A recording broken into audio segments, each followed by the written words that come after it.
Louisville Cardinals are hosting the Boston College Eagles. Louisville ranked number 19 tonight. And welcome inside L&N Federal Credit Union Stadium alongside Super Bowl champion and Virginia Cavalier Rodney McLeod. I'm George Sedano. Victoria Arlen will join us momentarily. Rod, this team, as we just saw, the Louisville Cardinals, a season-changing win against Miami. How do they avoid a letdown tonight? Yeah, last week is last week. It's only a trap game if you allow it to be. Great teams, they never compromise preparation, practice, execution habits. If they want to win tonight, they have to come out with the same intensity or above because this was required to win. All right, let's take a look at how they did it last week at Miami. The defense set the tone for them. Clicking on all cylinders right now. They found their identity. They're disruptive, physical, aggressive defense that likes to send a ton of pressure at the quarterback to confuse them, and it's led to double-digit turnovers for this football team. Look, they came into the season with a lot of question marks, but they quickly became the answer for this team. You'll see the numbers here, the 4 turnovers forced, obviously, but the 63 yards allowed against Miami was certainly huge for a team that liked to run the football and did it at an excellent clip heading into that contest. Let's take a look at the offensive side of the ball. Miller Moss and company, they certainly held their own as well. Yes, big three is what I like to call them, starting with Miller Moss. Precision passer, fluid mechanics in the pocket, and has a very nice touch of the football when he throws. And then he's an ultra competitor, and then he hands it off to Isaac Brown, who's a game breaker. Fast, elusive, can take it a distance at any point in time. And then Chris Bell, physical wide receiver, strong at the top of the route. When he gets the ball in the open field, he is like a running back, and he's an NFL Sunday caliber wide receiver. And there's the triplets, the big three, as you mentioned, Rod, in their numbers last week in the win against the Hurricanes. Let's take a look at Boston College, though. A rough season for Bill O'Brien's squad. You see the numbers there, worst start since 2012, and have yet to win a game against an FBS team. But they're not letting that be an issue tonight. They are still focused in this one. And speaking of their mindset, let's check in with Victoria.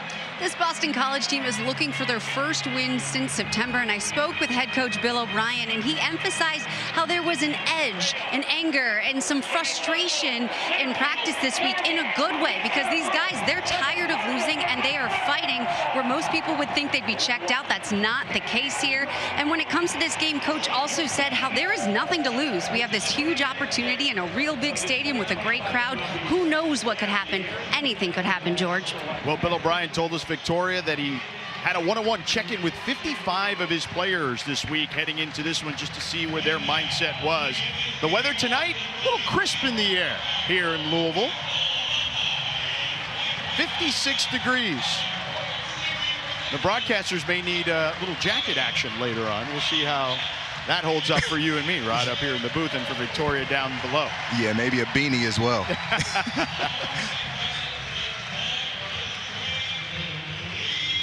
Louisville won the toss. They will defer. We'll take a look at the series history now. Louisville leading 10-7 all time. BC has not won here at Louisville or altogether really against the Cardinals since 2017.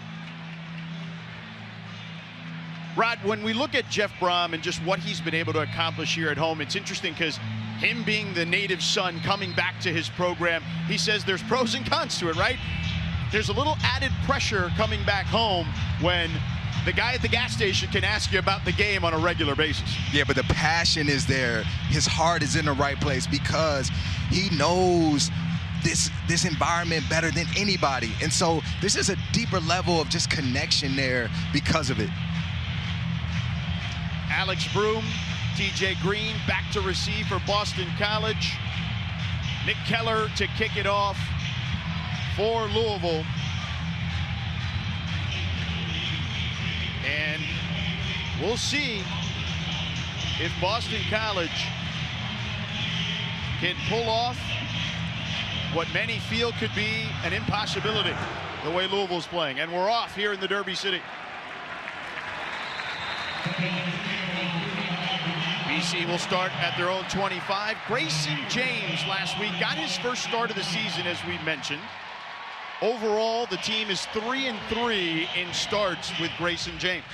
Yeah, Grayson James showed a lot of juice last week, particularly when this offense, he ran it very efficiently, particularly in the first half.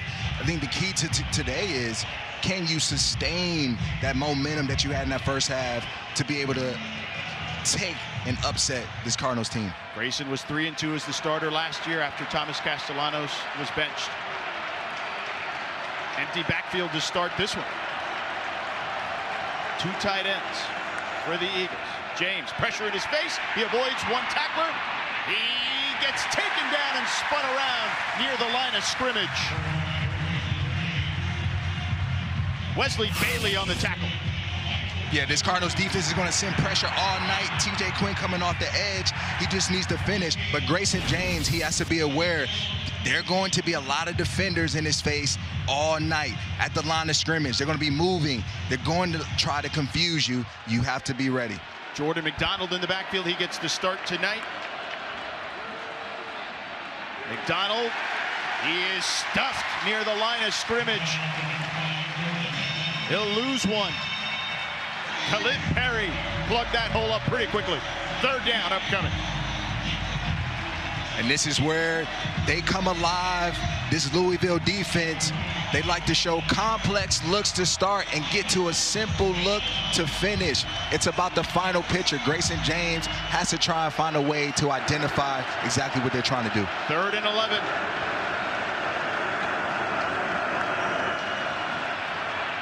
Pressure coming. James avoids it, throws on the run, sidearm, complete at the 40-yard line for a 1st down. What a play there by Grayson James, holding the opportunity to keep the play alive with his feet, connects with Reed Harris for the 1st down. This is the benefit of putting in Grayson James because he can escape pressure. He keeps his eyes down the field and hits Reed Harris. Reed Harris, his roommate. James now showing off his wheels, slides at the 47-yard line. A gain of 6 on the play. This was a swifty move by Grayson James. Did he actually go down, or did he just hit a little hezzy and slide up? By the way, the ref? Yeah, you see there, the ump might have helped out Boston College there. Yeah. So 2nd and 4 now. BC needs to get something on this drive. And flags on the field.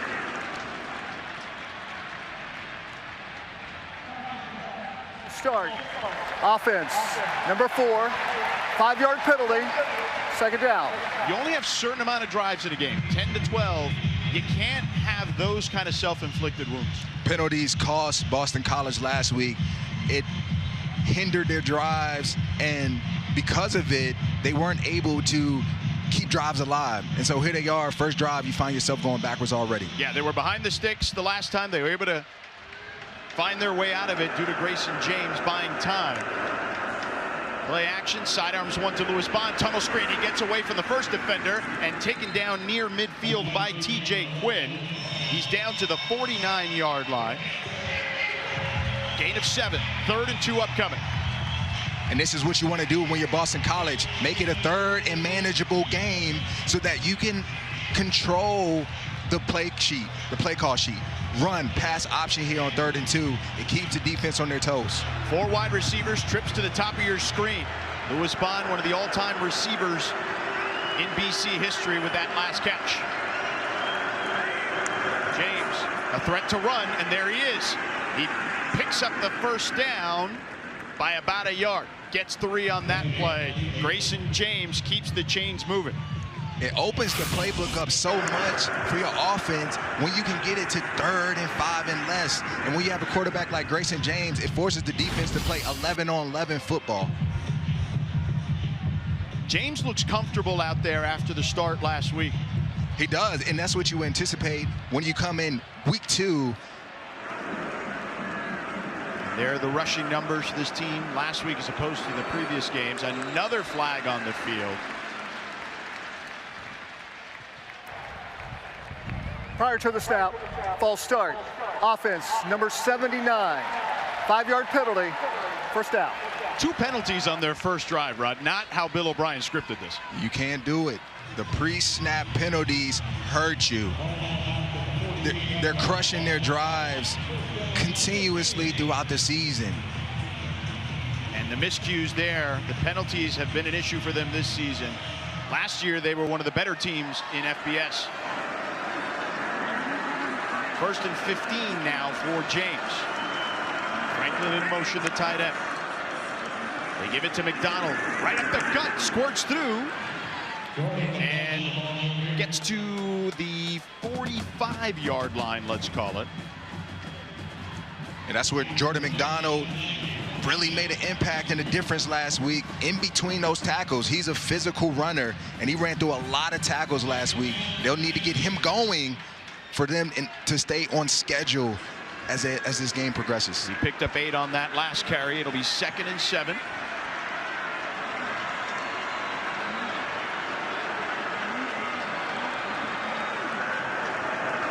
Louis Bond is someone they'll look for here usually. James with plenty of time, nobody open. He's going to tuck it and run. Headed towards the sideline, picks up the first down. Grayson James controlling the game despite the penalties thus far for BC. Very mobile early in this game, and there you have it. The Cardinals defense showing initial look, getting out of it. James didn't like what he saw down the field, so he said, I'll take it myself. 1st and 10 from the 37. Another sidearm. This time to Chudzinski, the true freshman. Picks up a couple yards there. D'Angelo Hutchinson wrapped him up. A 4-yard gain. It'll be 2nd and 6. Yeah, what I saw from James last week was a guy that didn't put the football in harm's way. He left that game with 0 interceptions, but he took his shots down the field, and then he tucked and ran when he needed to. Louis Bond was in the backfield on those last 2 plays. Now he's at the top of your screen. Ty Lockwood at tight end, also at the top of the formation. They give it to McDonald, weaving through traffic down to the 30. And McDonald, he's a big back, as we talked about a little earlier, Rod. 6'1", 211 pounds.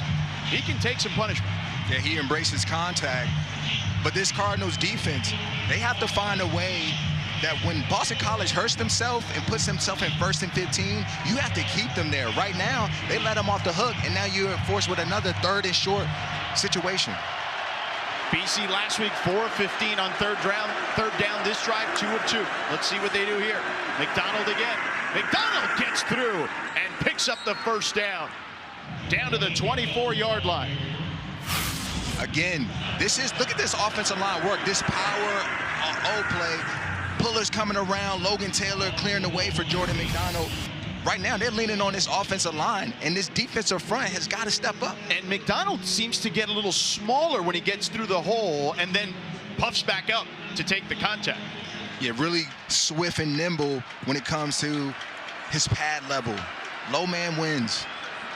12th play of the drive upcoming. You see Louis Bond, the wide receiver, the captain of this offense, to the right of Grayson James. Low snap, he gets it. Pressure coming. Lofts one.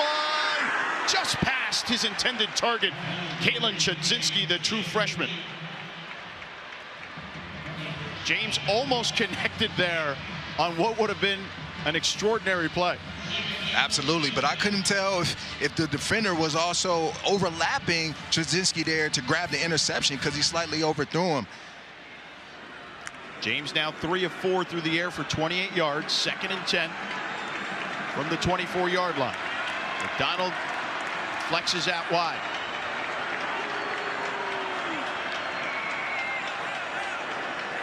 Now James has an indicator. Man or zone. A tunnel screen to Dawson Pugh, the true freshman, and wrapped up right away. D'Angelo Hutchinson read that thing the whole way. 1-yard loss. Big play by Hutchinson. He saw it all the way, and he didn't slow down. He attacked the receiver, and he made a big play. D'Angelo Hutchinson, he's been here for a long time. This is his first year starting, and he's taken full advantage of that. He is indeed. Had a number of big hits last week in Miami and came up with a big tackle right there to set up a 3rd and long situation. 3rd and 11. Alex Broom checks in at tailback. Now you see James changing the play at the line of scrimmage.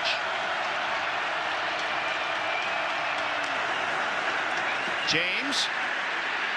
He's going to run for it and taken down near the 20-yard line. It'll be short. A 5-yard gain, 4th and 6.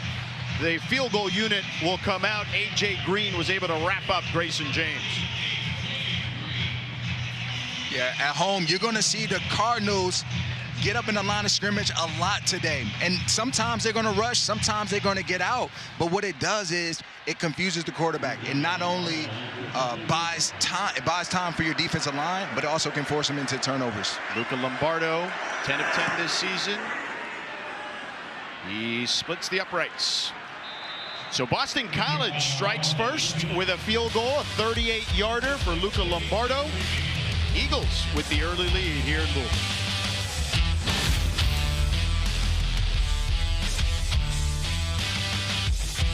Off the clock, Rod, and for them to win this game, ball control is going to have to be at the center of it. Time of possession is key. You want to be able to minimize the amount of times this Cardinals offense can touch that field. And so because of it, you have to move the football, and they did that on that drive with a huge 3rd down pickup at the start of it. Andy Quinn kicks it off into the end zone.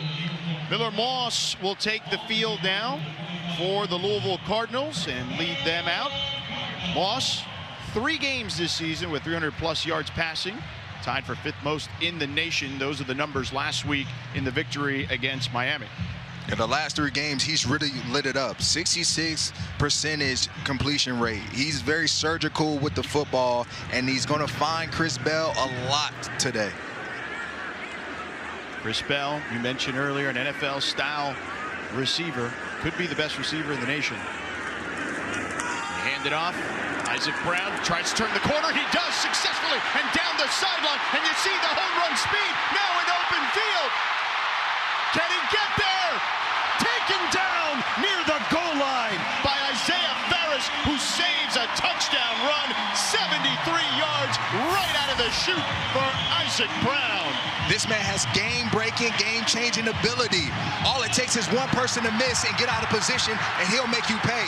And on the first play of this ball game, he takes it the distance. He doesn't need many carries. That's his 3rd rush of the season of 68 or more. Big game last week against Miami. Picking up right where he left off, George.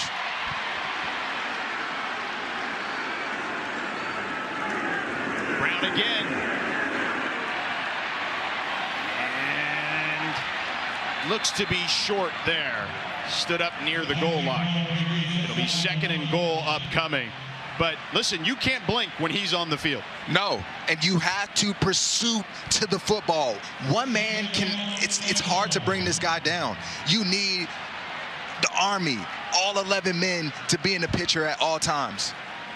Isaac Brown last year over 1,100 yards on the ground, broke the Louisville freshman rushing record held by Lamar Jackson. You may have heard of that guy. 6 offensive linemen, 2 tight ends, and a fullback out there. And they go with the Miller Moss sneak. And it looks to be, they're still sorting it out. I thought it was Touchdown! Clearly that he got over to his. The ruling on the field is a touchdown. He was pushed in by Panarello, the fullback. Little tush push. Yeah, he needed some help from his brothers to get in there. You couldn't ask for a better start if you're the Cardinals offense. One play, Isaac Brown gets you down there to the 1-yard line, and then you punch it in with Miller Moss. The Louisville offense is explosive, and this BC team last week gave up 5 plays of 25 yards or more to UConn. They give up a big one of 73 to Isaac Brown. And that's one of the keys to victory in your BC defense. Eliminate explosives. Not only in the pass game, but the run game as well. 3 plays, 75 yards, 147 off the clock. Cooper Ranvier's extra point is good, but it's that man, Isaac Brown, who did all the work. And then Miller Moss caps it off for the touchdown. 7-3 Louisville.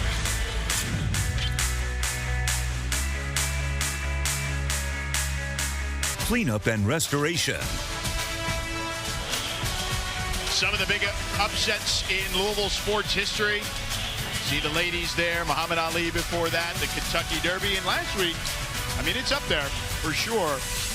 One of the better wins for this football program in recent history. They lead 7-3, the Cardinals do over the Boston College Eagles, and they struck quickly, Rod. Absolutely, and they can do that because they have dynamic playmakers. They get them the ball in space. As a defense, they put a lot of pressure on you. You have to tackle well versus this Louisville Cardinal offense. Nick Keller kicks it off. It will sail into the end zone. BC will start at their own 25. On the other side, they trail by 4. They got a field goal. They're going to need touchdowns to stay in this one.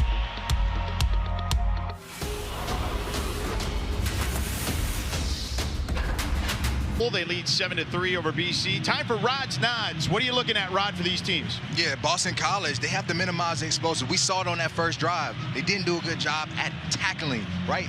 Explosive plays can happen on the ground or the air. Tackle well in space. Again, they're going to put the guys in space. You have to tackle well. Louisville's defense, make BC one-dimensional. Force them into longer down and distances, and then win the one-on-one matchup versus Reed Harris when he throws it up to him. He found Reed Harris earlier. James did. They hand it off to McDonald. This time they snuff it out. A loss on that play. TJ Quinn not fooled. TJ Quinn, one of the leaders of this defense. He makes a lot of plays, a lot of TFLs, and a few interceptions to go along with it. Good start to this drive. Fifth-year senior out of Valdosta, Georgia.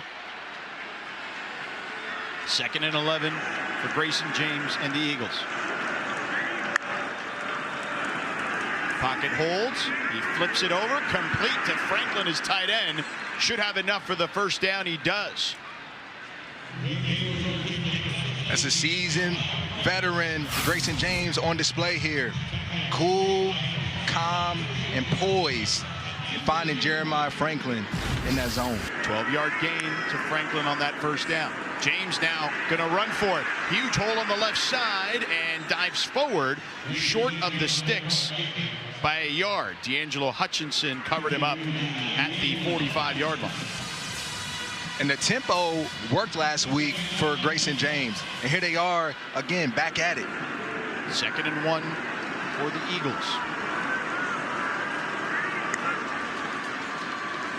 Inside handoff to McDonald. McDonald falls over in Louisville territory. Picks up the first down to the 49. A 6-yard gain. On that last drive where the Eagles scored 3 points, it was a 15-play drive. That's the longest in the Bill O'Brien era on any drive.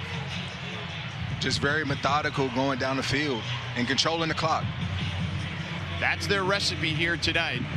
Alex Broom now checks in for the 2nd time at tailback, the redshirt junior from Nashville, Tennessee. Jeremiah Franklin at fullback. They toss it to Broom on the outside. And Broom picks up a nice chunk of change. Picks up 5.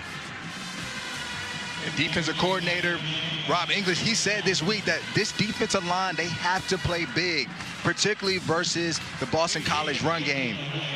And so far, they haven't answered. 2nd and 5, back to the air for James. Takes a shot, floats one, complete to his tight end, Kalen Chudzinski, the true freshman. Picks up the first down. James just finds him wide open in the zone. Chudzinski does a good job. All of it is set up off of the run game. You establish a run game, the play fake works. Chudzinski, of course, the son of Rob Chudzinski, famed offensive coordinator in college at the University of Miami, won a national championship. In the pros, certainly had multiple stops in the NFL, was a pretty good tight end himself in college at the University of Miami as well. And he's now an offensive analyst here, a senior analyst for Bill O'Brien. Chudzinski, Kalen, has only been playing football for 2 years. He was a hockey player before. He leads all freshman tight ends right now. 2nd and 8 for the Eagles.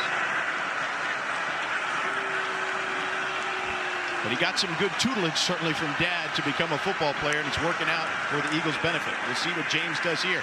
Dumps it over the middle. Complete to Pugh. And Pugh will be about a yard or so shy of the marker. 3rd down and short upcoming for the Eagles after the 6-yard gain. 3rd and 1. Cardinals are finding themselves every drive in this 3rd and 5 or less situation. Now you're in another 3rd and 1. And so you have to do better on 1st and 2nd down in order for you to have a chance to win on 3rd downs. McDonald in the pistol formation behind James on 3rd and 1. 2 tight ends out there. McDonald up the gut, picks up the 1st down. Still fighting for yardage. Down to the 7. 4-yard gain. This is all done by the offensive line. These guys are working well up in the front in the trenches. That's where the game is won. It's in the trenches. McDonald, 7 carries for 25 yards, had 100 yards last week against UConn, only his 2nd 100-yard game of his career. That is the end of the first quarter. That'll be the end of the first quarter. Louisville leading by 4, but BC knocking at the door.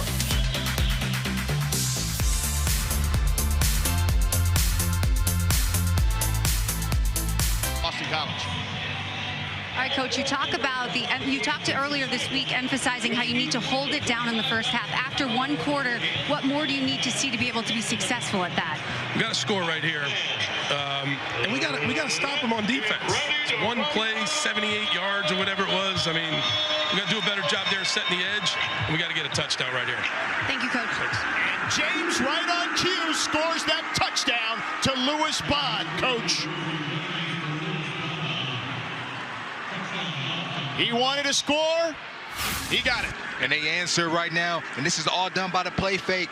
Louis Bond shows as if he was going to block the end receiver, and then he comes back and then finds him in the back of the end zone. Well executed play by this Eagles offense. Louis Bond, his first touchdown of the season. It's kind of wild. Extra point is up and good. 10 plays, 75 yards, and Boston College, the recipe we've talked about. Control the clock. The time of possession right now for these teams is certainly lopsided in BC's favor. Over 14 minutes for Boston College thus far. And this is all done by the run game. When you start losing in the trenches, and they're getting positive yardage, now that play fake matters. And that's what happened. Louis Bond acted as if he was going to crack the defender, showed his hands, and came back out into the 7 route. And James found him. What's a 7 route? It's a 7 route. We're going to the corner of the end zone. And then cutting across like the top of a 7. It's a flag. Like you going towards the pylon is the 7 route. Copy. Yes, sir. Only the 6th touchdown pass, by the way, allowed by the Louisville defense this season. And this one goes in the end zone, so Louisville will begin at their own 25. Let's go downstairs to Victoria. Guys, I was standing right by the end zone next to Coach O'Brien when that touchdown went down, and he was he's a pretty chill guy. He was not chill in that moment. He made sure to high five every single guy coming off and telling them, way to do your job, way to do your job, don't quit, keep it going. All right, Victoria, thank you.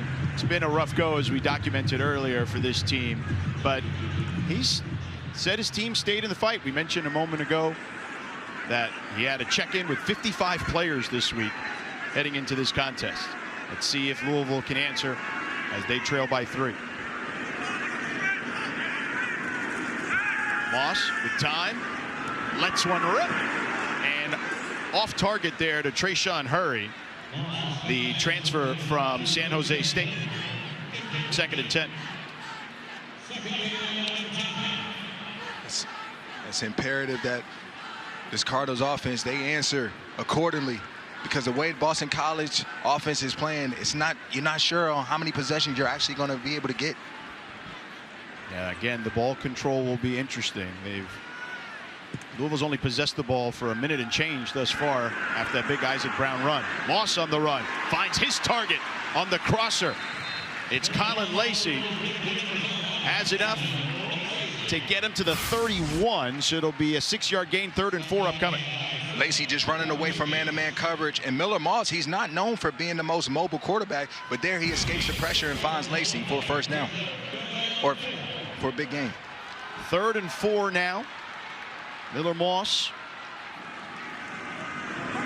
got the ball up quickly last week against that Miami pass rush.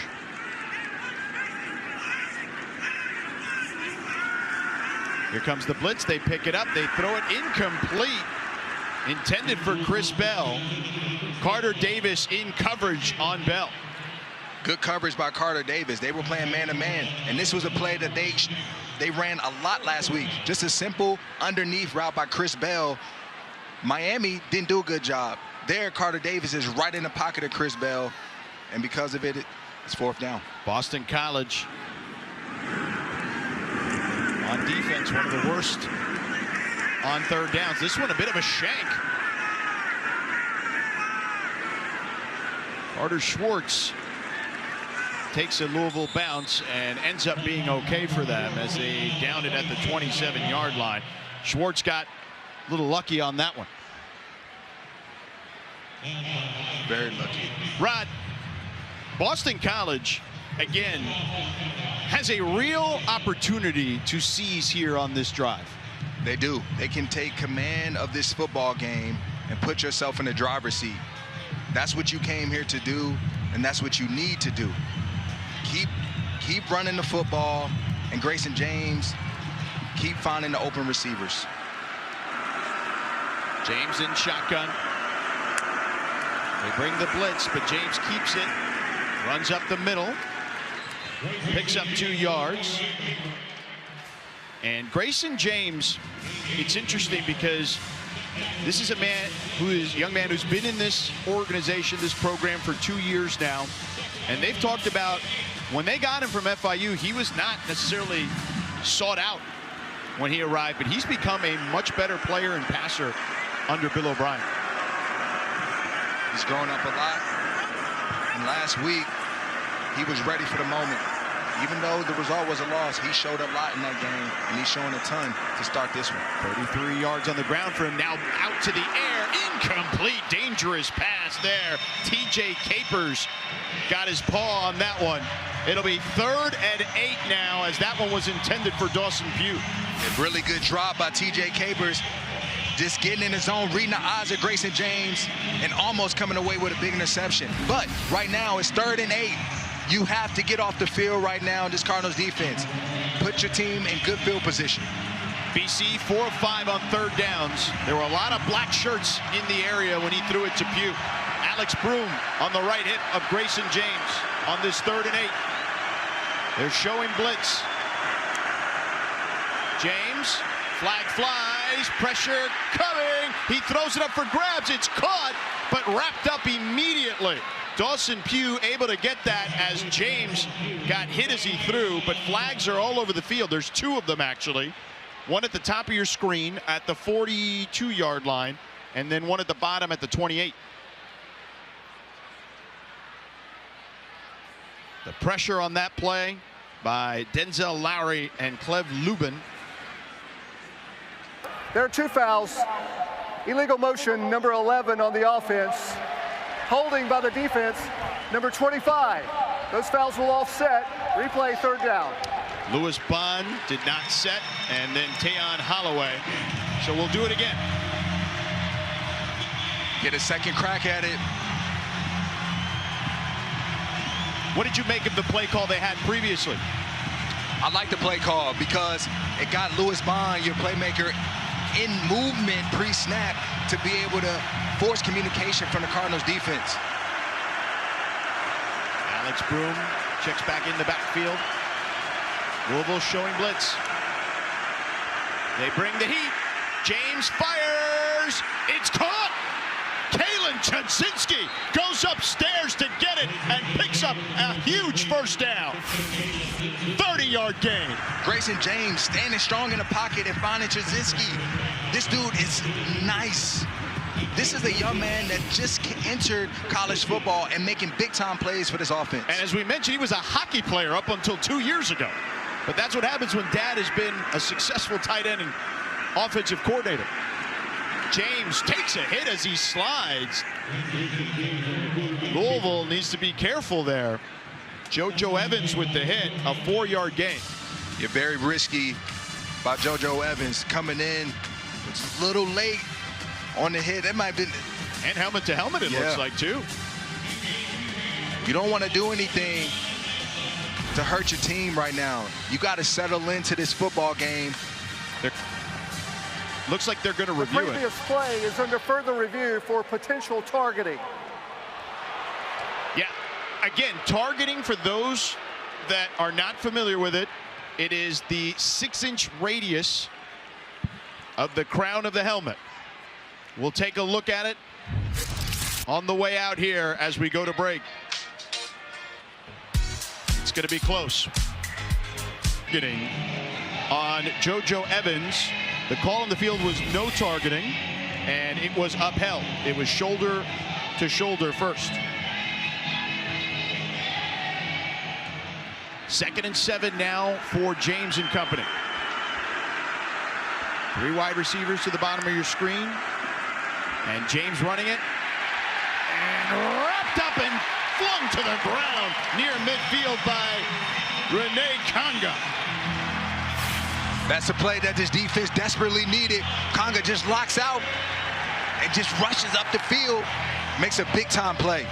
Yeah, Michael Krauts got beat pretty badly on that. Their center. A 6-yard loss. 3rd and 13. This is what you want right now. You're this Cardinals defense. Get to your depth. Have good lane distribution in the back end. Rally and make the tackle. Expecting the Eagles to throw it short of the sticks. The Eagles have converted 2 third downs and 2 third downs and longs on 3rd and 8 and 3rd and 11. This one to Bond, and not much there. They get past the original line of scrimmage. Wesley Bailey wrapped him up. But it'll be 4th down. They're in no man's land, though, inside the 40. They're playing aggressive tonight. This Eagles offense, they came here. They said, we're coming here to win. This is the opportunity that we have. It'll be 4th and 8. Broom in the backfield with James. 3 receivers to the top of your screen. Kalen Trzynski at the bottom of your screen. Already made a couple of big catches. James, with time, throws it, sails it over his target. Dangerous pass intended for Louis Bond. And a turnover on downs. And some extracurricular activity with Louis Bond and D'Angelo Hutchinson.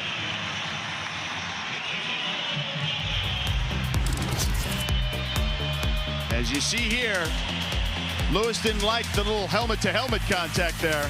Hutchinson might have flopped. All right, Kelsey, thank you. Interesting times down there in South Florida. Perhaps shell-shocked a little bit still after Louisville beat them at home last Friday. Louisville in some trouble here early, down 3. Perhaps a bit of a letdown factor, at least early on. They trail 10-7. Moss and company. They go back to the ground to Isaac Brown. He squirts through the hole and taken down already in Boston College territory. A 12-yard gain and a 1st down. Just do more of this. Get a ball to Isaac Brown, out the backfield. Good blocking by the offensive line. Let him find a crease and do what he does best. Brown has 4 carries, 87 yards already. The big 73-yard run that got this thing started for Louisville on their first drive. Got them right down to the 1. They punched it in afterwards. Play action. Moss all day to throw. Lets it fly. Incomplete. Sails it over the head of his tight end, Nate Kariski. He had Kariski, who had a step. Just missed him. That's a tough one. That was a pretty ball. And Moss not happy. 1 of 4 for 6 yards for Miller Moss right now. TJ Green, the true freshman in coverage from San Diego, California. So he picked on a Southern California kid, Miller Moss. He's from Southern California as well. And a big hit by Omar Thornton on a 2-yard gain on that run. Yeah, Omar Thornton is a guy that lays the lumber. He comes to play. And he was looking up, head up on that play. It'll be 3rd and 8. The crowd wants a targeting there, but he was looking up. Again, he was in the right position.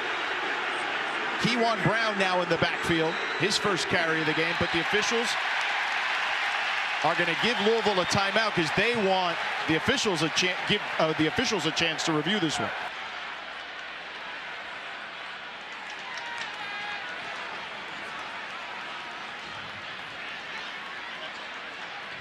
Let's take one more look at that play by Thornton.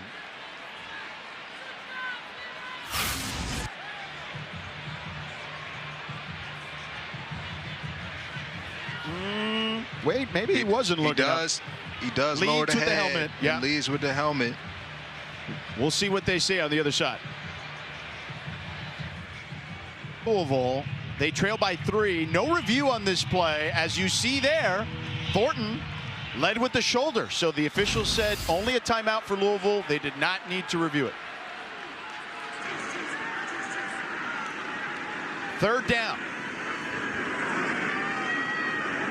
3rd and 9. Moss drops back, pressure comes. He tosses it at the feet of his receiver, incomplete. Intended for his tight end, Jaleel Skinner. And BC forces another punt. The pressure there by KP Price, who came off the edge. Eagles on the aggressive side tonight and sending a lot of pressure towards Miller Moss.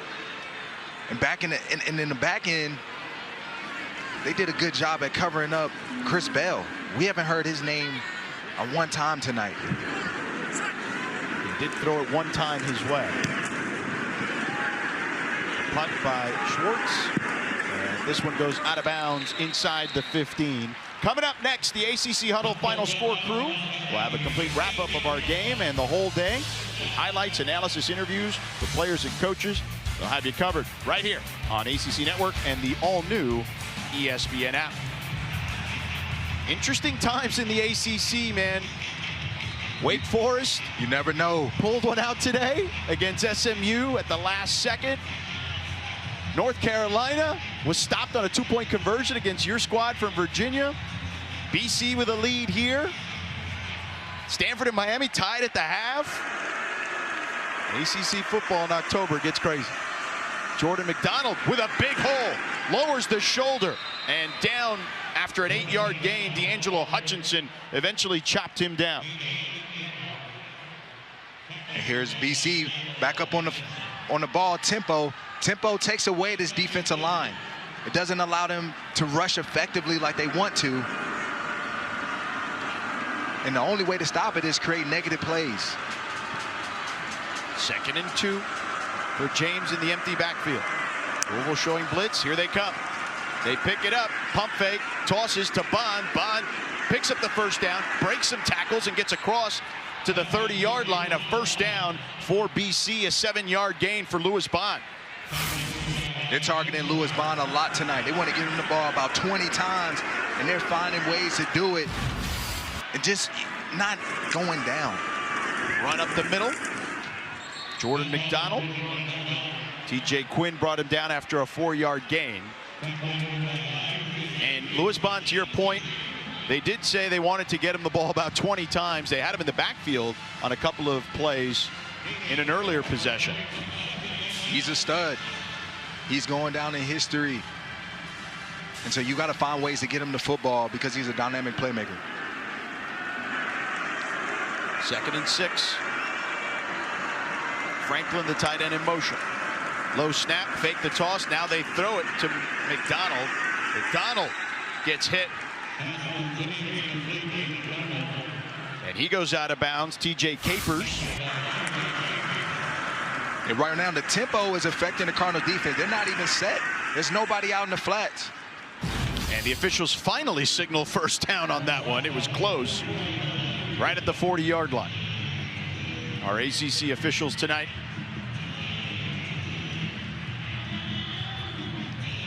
Alex Broom now checks in the backfield. Louis Bond, there you see, one of the all-time leading receivers in Eagles history, trailing Zay Flowers and chasing his record mark in receptions. James going to show off his wheels. Tripped up from behind, stays on his feet, and taken down after an 8-yard gain. 2nd and 2 upcoming, and Grayson James controlling the tempo. They're keeping him off beat. They can't find a rhythm. Cardinals defense is looking lost right now. 2nd and 2 for James. They give it to Broom. Broom will be short of the marker by a couple of inches. It'll be 3rd and short. If you're Louisville, you need this stop here. You got to stop earlier. Desperately need to stop, and it starts in the trenches. You have to play on the other side of the line of scrimmage right now. McDonald, the big back in the backfield. 6'1", 211 pounds. In the pistol formation. They give it to him. Up the gut. He should have enough, although it's close. TJ Quinn tried to hold him back, but they give him the first down.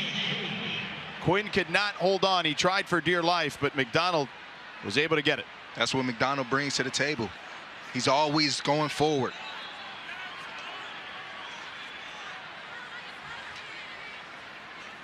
And we have someone down.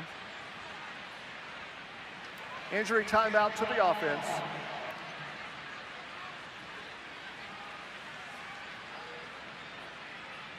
It looks to be Kevin Klein, the right tackle. The grad transfer.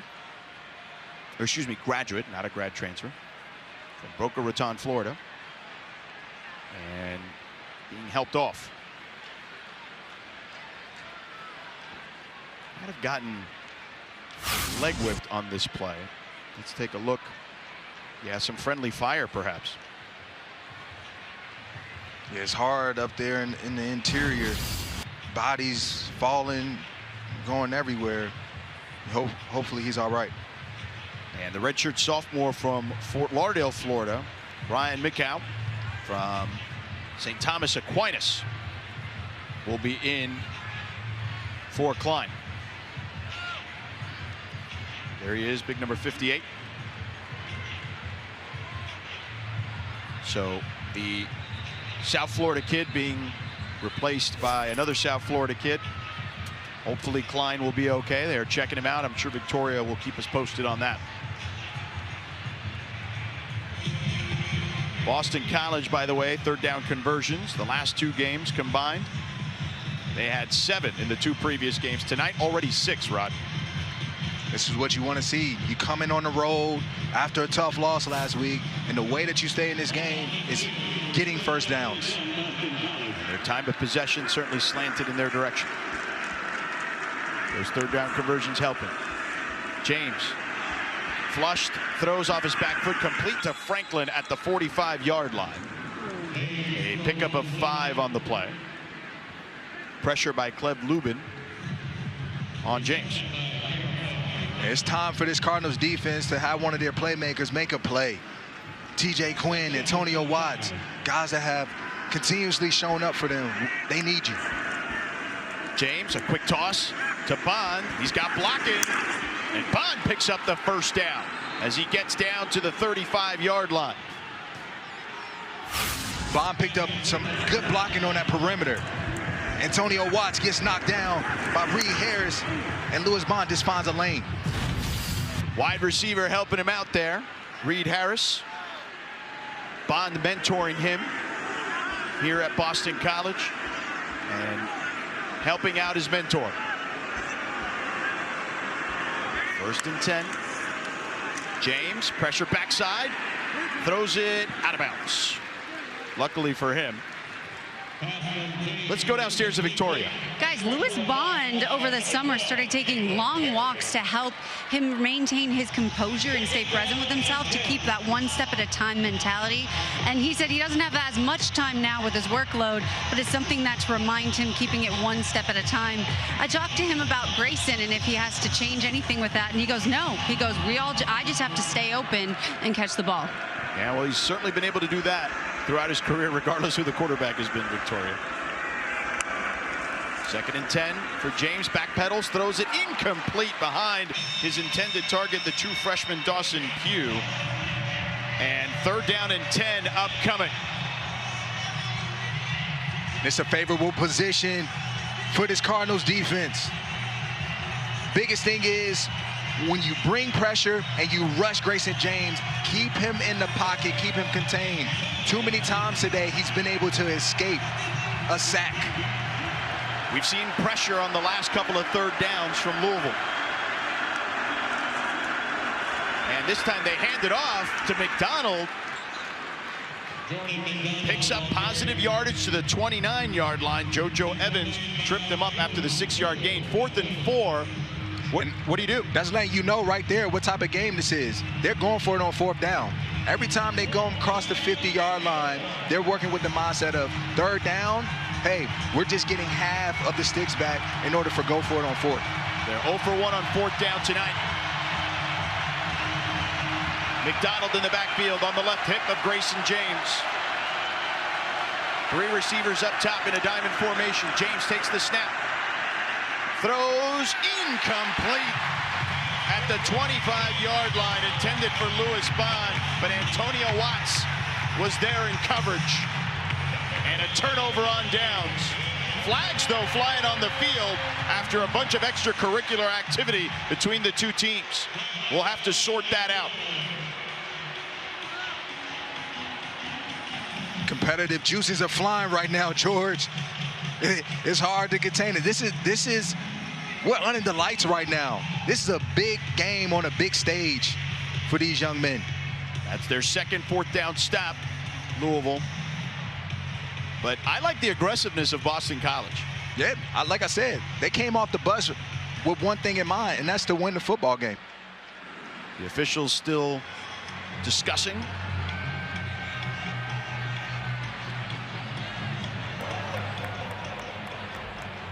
After the play was over, unsportsmanlike conduct, number 71 on Boston College.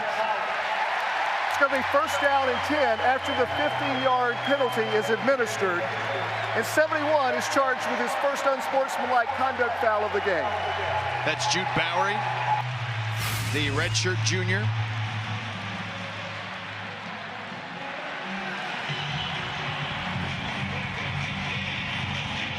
So that was the original play. Now let's see what transpired afterwards.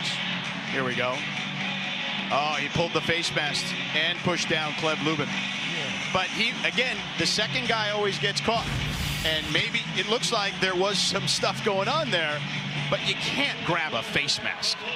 You have to have self-control. In games like this, emotions are running high.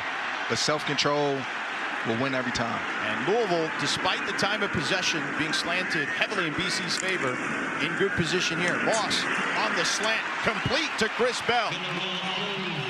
Wait, but the ball, is it loose? Because Boston College is saying they have it. And they do! KP Price came up with it.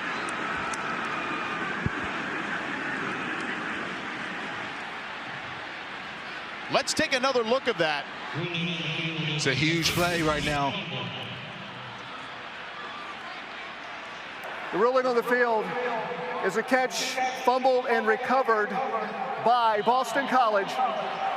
And that play is under further review. Yeah, I don't know if he ever had possession fully, in my eyes. Let's see here. It's not secure. He never secured it. He was trying to get it to that position to secure it. And he came off the elbow with the tackle.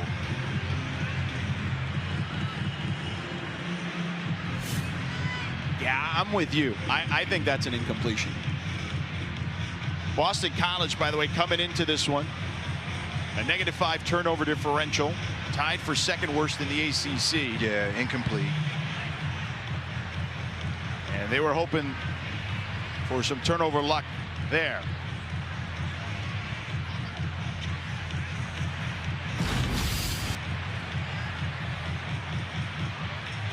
Let's see if we can take one more look.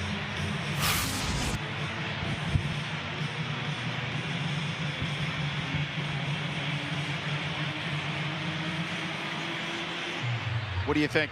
Still think incomplete? I still stand where I stood earlier. Incomplete.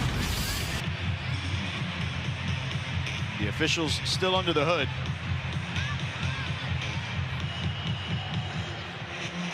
Riley Johnson, our lead official. It's a big call, clearly. Huge call. When you're a road team like Boston College, it's imperative that defensively, you try to get minimum 1 turnover to help your team out. This could be the turnover that they need. But I believe it's an incomplete Cardinals football. After further review, it's an incomplete pass. The ball will be brought back to the previous spot, and it's second down. And that's the right call. It would have been Bell's first catch of the night, but I'm sure they'll be okay with it, and he'll be okay with it considering what the result could have been. It would have been catastrophic in the other way. Absolutely. You retain the ball. Now you have second down. You live to fight another down if you're Louisville. They trail by 3. Empty backfield. Loss 1 of 6 for only 6 yards at the moment.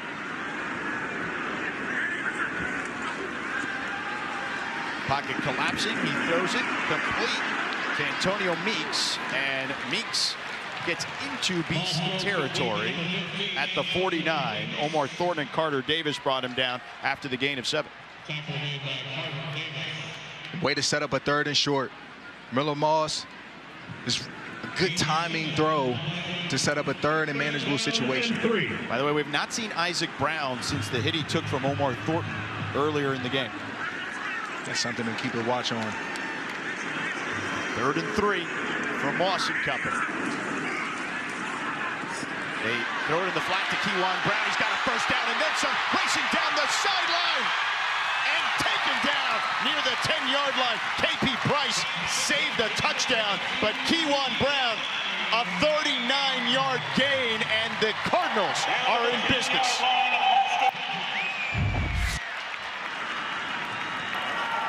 The 2-minute timeout. We've reached the 2-minute timeout. Louisville trailing by 3, but knocking at the door.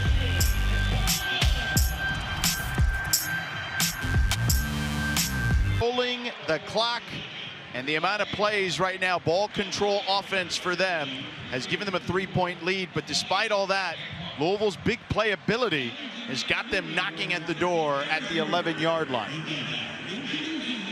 Lopsided numbers, but as you said, it's the big playability that's put them in this position here. They have 2 plays that have been big chunk explosive plays, 1 of 73 and 1 of 38. Kewan Brown back on the ground. And a short gain there.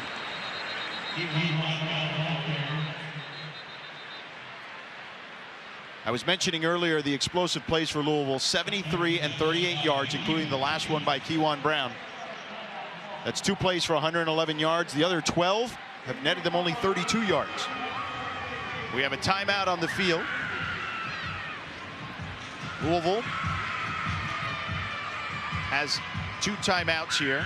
Boston College takes their first.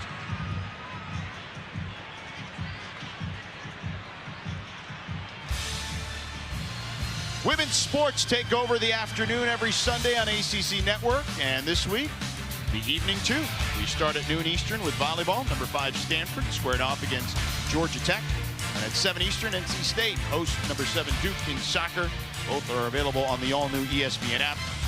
The ACC, plenty of teams in that top 10. I believe 5 in women's soccer and 4 in volleyball. 2nd and 8. for the Cardinals.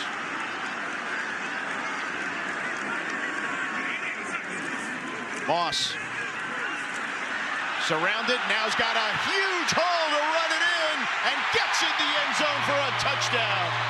A 9-yard score for Miller Moss. His second rushing touchdown of the day. Jeff Brom told us this week, I need Miller Moss to make 1 or 2 of these plays with his legs, and it's the perfect time to do so after your team has been struggling this half. You come away with a touchdown on the ground. And as we mentioned, Boston College has controlled this game, but explosive plays have allowed Louisville to take a 4-point lead here as we're getting ready to finish the first half. Absolutely, George. And Miller Moss here, patient as can be, found the lane, saw it, didn't hesitate, and took off to get into the end zone, putting his team on top. I don't think Miller Moss, I'd have to ask him. We talked to him earlier this week, and he talked to us about a number of different things, including the changes he went through coming from USC and wanting to play for Coach Jeff Brom. He talked about a number of things, including having to just kind of learn almost like a new language in a lot of ways, articulating the plays in the huddle and processing it, the 15-word plays, and getting them out to everyone. That wasn't stuff he had to do for Lincoln Riley at USC. Absolutely, and he talked about the volume of Jeff Brom's playbook. You know, he wasn't accustomed to it, and so it was a little learning curve for him. He wasn't here, and it took time, and so now he's in a place of comfortability where not only is he leading his football team, but he has a voice as well. I was going to mention that he has the 2 rush TDs again. It's a career high in college. I got to ask him, did that even happen in high school? Like, I'd love to know. You know, down in Palisades in Southern California. And they boot this one through the end zone. Let's take a look at Grayson James's night here. Grayson James, he's just done what's asked of him as a quarterback. Put the ball in good position and make the right play, the smart play. And that's why they're in this football game right now. Despite what everybody else thought coming into this game, Grayson James believed. Grayson James, 14 of 20 for 140 yards, has the 1 touchdown, and then on the ground has 10 carries for 38 yards. Let's see if he can get his team 1 more score to either take the lead or inch closer. He's got time here and sails that one over the head of Bond. It'll be 2nd and 10 for James. He had really good coverage on the outside by Hutchinson. Sticky coverage versus Bond. But I want to see this Eagles offense get back into that up-tempo rhythm that you were in. That was effective. I know you're managing the clock. It's 2 minutes, but that's paid you off this far.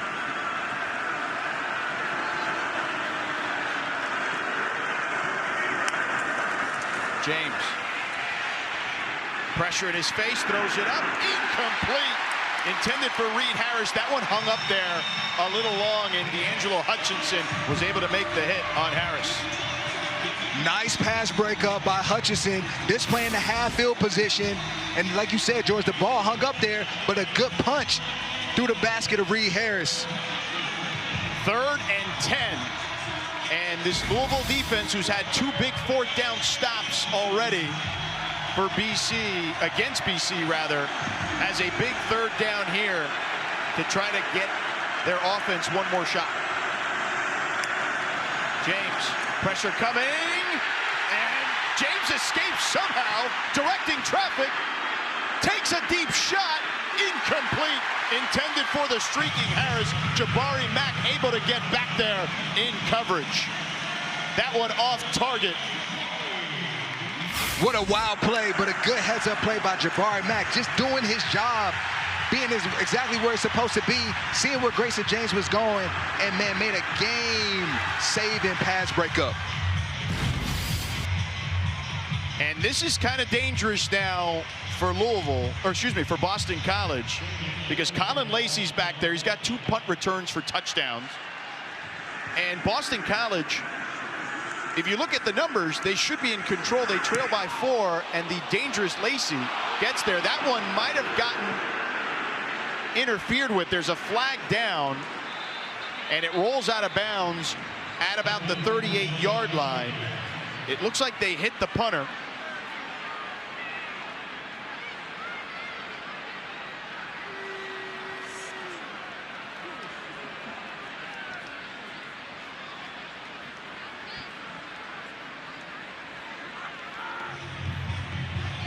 We'll see the official word here in a moment, but Bill O'Brien's getting his offense back on the field.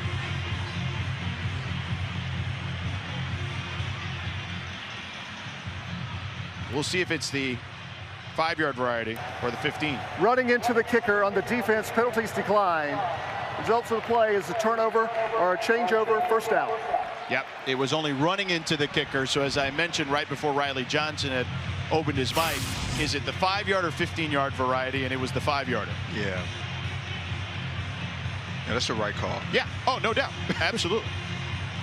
But again, I know O'Brien was trying to convince him the other way.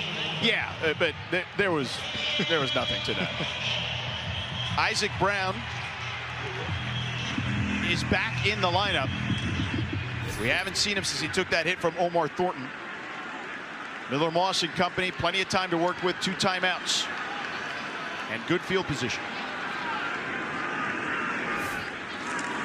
They give it to Brown. Brown on the outside.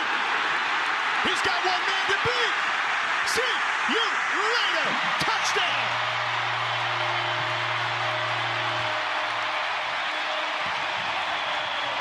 $62 yards.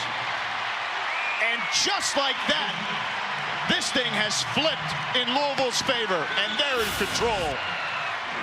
This man can score in a hurry, but it's the blocking that sealed that edge for him. Rasheed Miller allowing him to have an edge, having space, and doing what he does best. And that's just flat out speed on display. The safety tried to get the angle, but had no chance. Extra point is up and good. This Louisville team, they are impressive on offense. We in Derby City, baby. Horses run fast. Isaac Brown putting the speed on display all night. Yeah, Moss knew. Once he turned that corner, he's like, I know what my guy can do. It's over. He hits the gas and see ya. And if you look at it, Rod, and we've been discussing it throughout, Boston College had the right plan going into this one. And their aggressiveness, I thought, was well thought out. It just, unfortunately for them, they couldn't execute on a couple of 4th down plays in Louisville territory. Louisville's defense steps up, and then we've had the 3 explosive plays. 2 by Brown, 1 of 62, 1 of 73, that led to a touchdown by Moss, and then the 38-yarder by Kewan Brown that set up another touchdown. Absolutely, and I think the biggest thing was this is the first time that Boston College wasn't able to get over midfield. So that set up this field position, getting Cardinals in good field position with that punt, which contributed to that long run that we just saw. 2 timeouts for Boston College. What would you like to see them do here? Get back to up-tempo style offense. That is what gave you so much production earlier in this game. So that's what I want to see from them. But also, you know, you got to be mindful. It's a minute on the clock, and you want to manage the clock well because you don't want them to get the ball back again and do what they just did. Right, because they still have 2 timeouts. Correct. They didn't need much time on that last drive. McDonald in the backfield. Louisville creeping up at the line of scrimmage. James to the air. They check it down to McDonald and pushed out of bounds at the 27-yard line by Caleb Perry. You want that clock to tick, you know, so quick throws, but inbounds, to allow that clock to tick until you pick up the first down. Then you get into the more that two-minute mode. 2nd and 8. Clock stop as he went out of bounds. Jordan McDonald did. James. Pocket is clean. Takes a deep shot. Wants Harris. Too far. Jabari Mack in coverage again. He's been locked up with Harris thus far. Jabari Mack is doing his job, and I said it at the top of the broadcast. You have to win the one-on-one matchup versus Reed Harris when Grayson James takes those shots. And Jabari Mack has answered twice now. Grayson James is 1 for his last 8. Now 15 of 25 overall for 142 yards. Low snap, James. Pressure in his face, throws it over his intended target, Lewis Bond. Pressure in his face by Cleb Lubin again. He has been in the backfield a lot in this 2nd quarter. And BC forced to punt deep in their own territory. This is what you didn't want to happen, George. You give the ball back to the Cardinals in good field position with a dangerous returner, but an even more dangerous offense.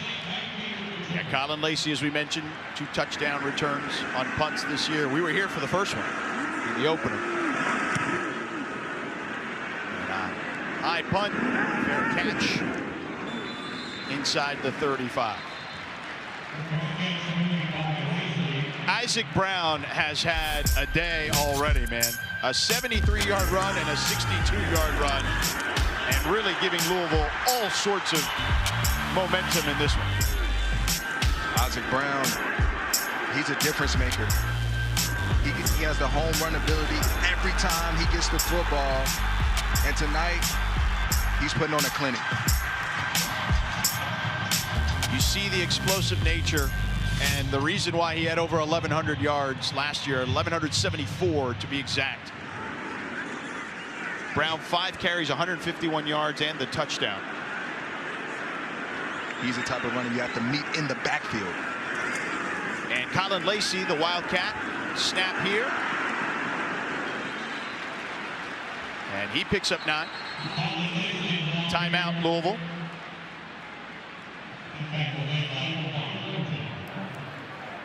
Jeff Brom, we saw this last week. He's going to put out some funky formations out there. 30-second charge timeout. Thank you, Mr. Please Johnson. reset the game clock to 30 seconds. Last That week. is Louisville's 2nd charge timeout of the half. All right, Riley, we got it. Last week, he put out 3 quarterbacks out there at receiver when Colin Lacey was back there. Jeff Brom is a magician, man. He is going to play chess with you in a lot of different ways. Yeah, the creative style was able to create that lead for him last week.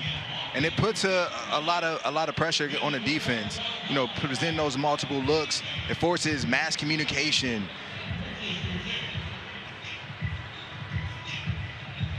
Jeff Brom coming off a big win last week against Miami. Their first win against a top 2 team since 2016. They did it against Florida State here. Kewan Brown in the backfield now. 2nd and 1. 30 seconds to go in the half. And Kewan takes it this time. Gets through the hole and into BC territory down to the 47. A first down for Kewan Brown, a gain of 10. And the clock stops briefly to reset the chains. Time is ticking. Moss, flag flies.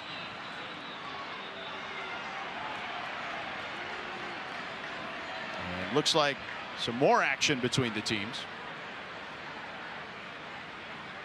And not of the variety that the coaches will be happy with.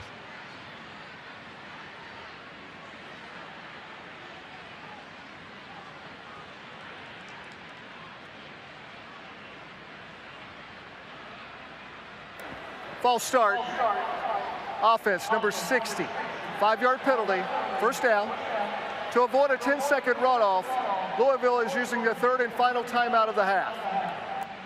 That is Rasheed Miller, the 5th-year senior, transfer from Georgia Southern.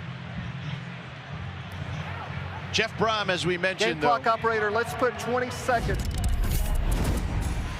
Look at this against top 5 teams. When he was at Purdue, he was knocking them off fairly regularly. You see one against Ohio State in 2018, 2021 against Iowa. Did it to Michigan State also in 2021, and then against Miami on the road. Got those boots, those bronze Howard Schnellenberger boots. That game, the Howard Schnellenberger Trophy. Coach Brom played for Howard Schnellenberger here on that 1990 Fiesta Bowl team. Howard Schnellenberger obviously began the dynasty for the University of Miami in the early 80s. But Brom, an incredibly successful coach in his career. Yeah, he has a very decorated career and notorious for those big wins, just like the one we saw last week. Yeah, be careful, he'll pop you. Yeah. 1st and 15, 20 seconds to go, no timeouts for Louisville.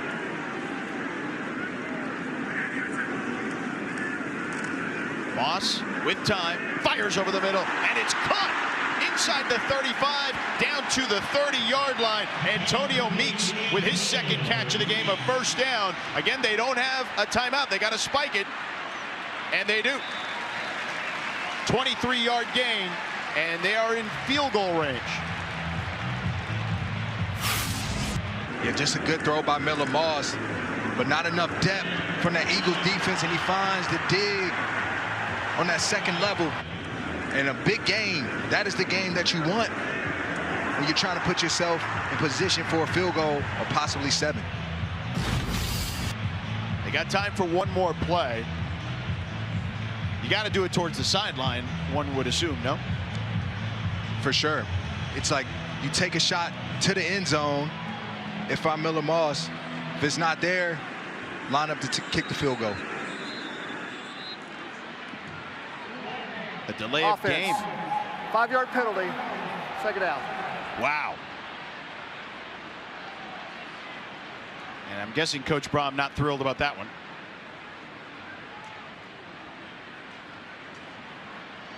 As he's barking orders towards Miller Moss. Yes. Same mindset, though. Shot to the end zone or nothing. So you're saying no sideline attempt? Okay.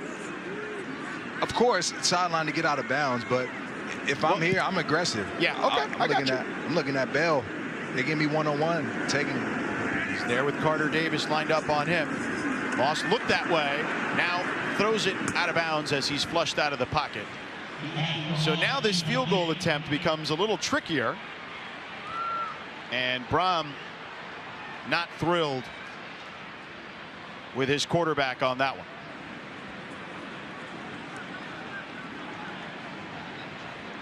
Cooper Ranvier, his long this year of 50. And this one, a 52-yard attempt. From the right hash. He kicks this one, and it is off the upright. No good.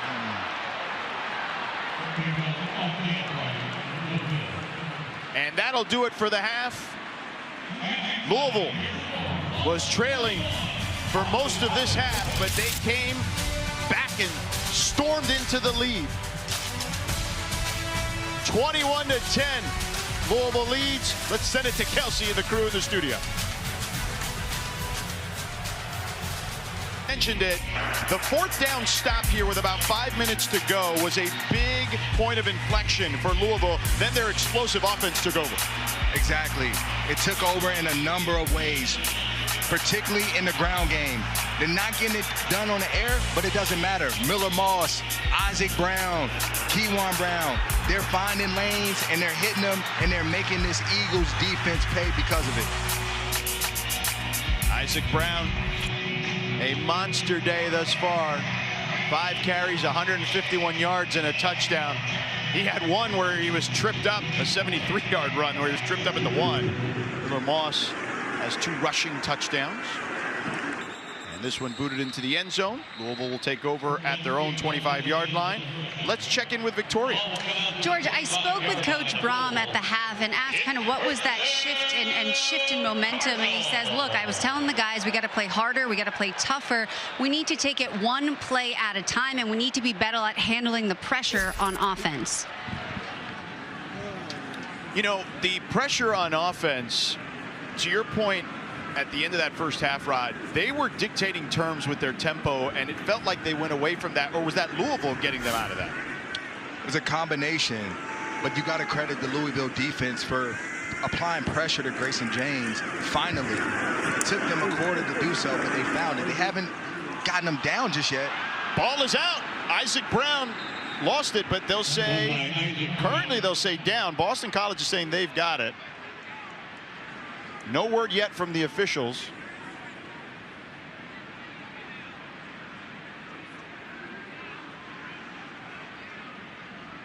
There's still some chatter. They'll say second down. Are they going to look at this? Okay. The ruling on the field was a fumble and recovered by Boston College. First down. Okay, so BC ball. They had flipped one of the markers to second down. Yeah, but you see there the ball is out. Omarion Davis. Ball is out. Punched it out.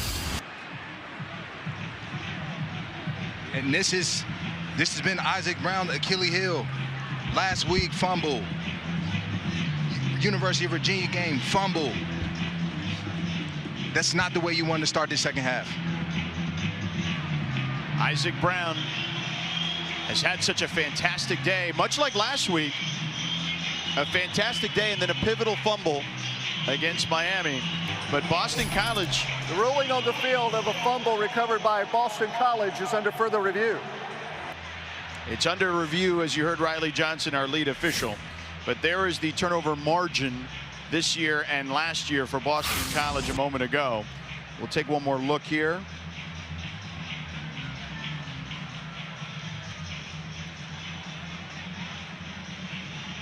I don't see him on the ground. The ball kind of squirted out there on top of, as he was on top of Omarion Davis. Yeah. The ball comes out. It was already loose from Thornton.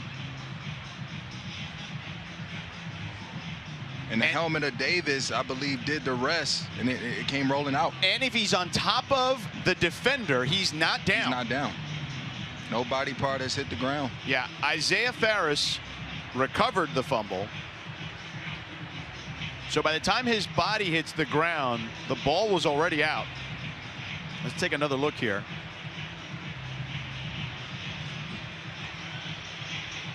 Yeah, ball is juggled there a little bit. He regains control, it looked like, but then Are they looking at I don't think the elbow even. Yeah, I would agree. After further review, the ruling on the field is upheld. First down. Yeah, that's the right call. Isaac Brown with the fumble. And can Boston College capitalize now is the question. You're the Eagles. This is how you want to start this second half. Turnover. You're on the road. You need to find a way to get a turnover. Your defense did that. So you have an opportunity now to get back into this football game. Redshirt sophomore Ryan McCow in at right tackle due to an injury to their tackle Klein. And the run there by Jordan McDonald gets the first down. Let's check in with Victoria. I have an update for number 79 right tackle Kevin Klein. He went into the tent at the second. They brought out the portable x-ray for his left ankle. The trainer was trying to have him do calf raises and move around, and he was having issues doing so. So they brought him into the locker room, and he has been officially ruled out for the game. All right, thank you, Victoria. Unfortunate, certainly, for Klein and the Eagles. Experienced right tackle. They fake. They toss. Wide open. Touchdown. Kalen Chudzinski.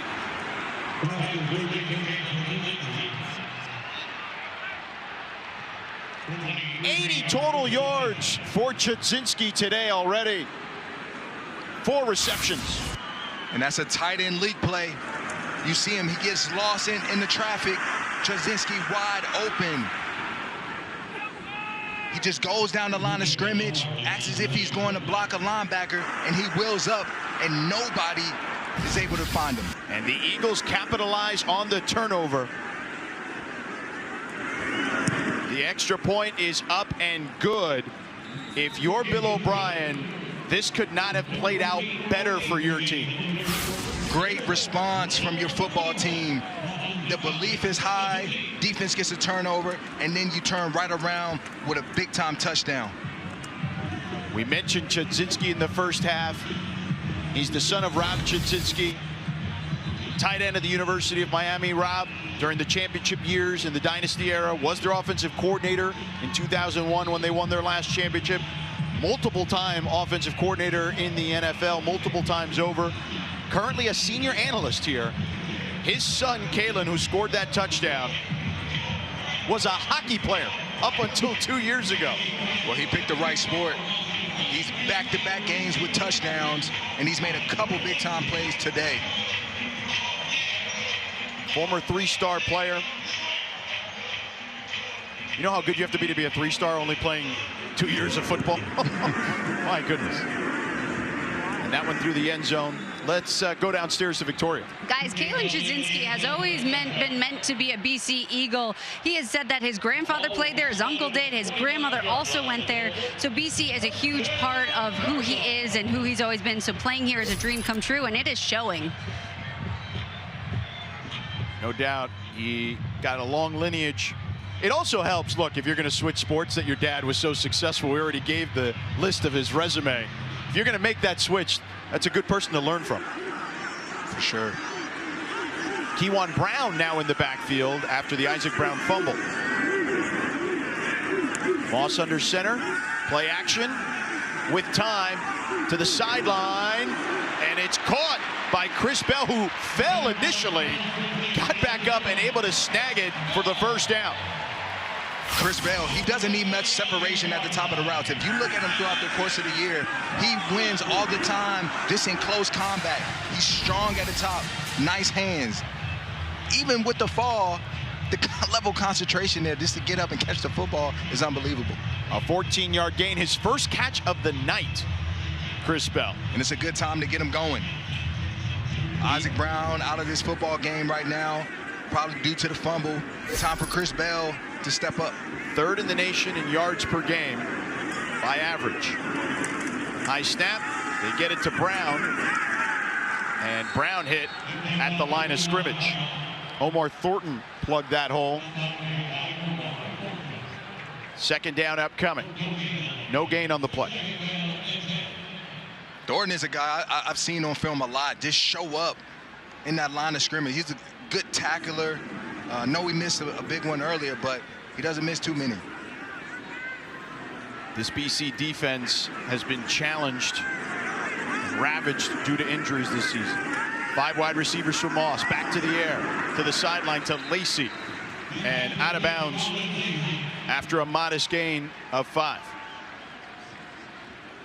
I know Lacey's upset at himself.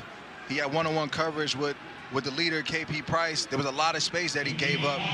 Just did a nice out route on the outside. And Miller Moss gets it to him a little quicker. He's able to turn up the field and possibly pick up the first down. Instead, it's 3rd and 4. They'll give him 6 on the play.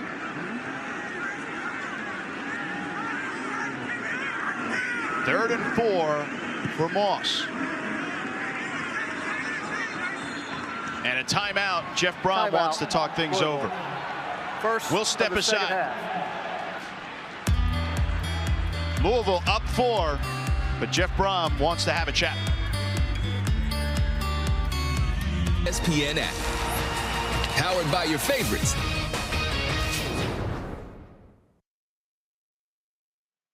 ESPN app. Love the multi-view, especially on a Saturday. Can catch all the college football action. 3rd and 4, big moment here in this one for Louisville. Moss drops back, and that one batted down.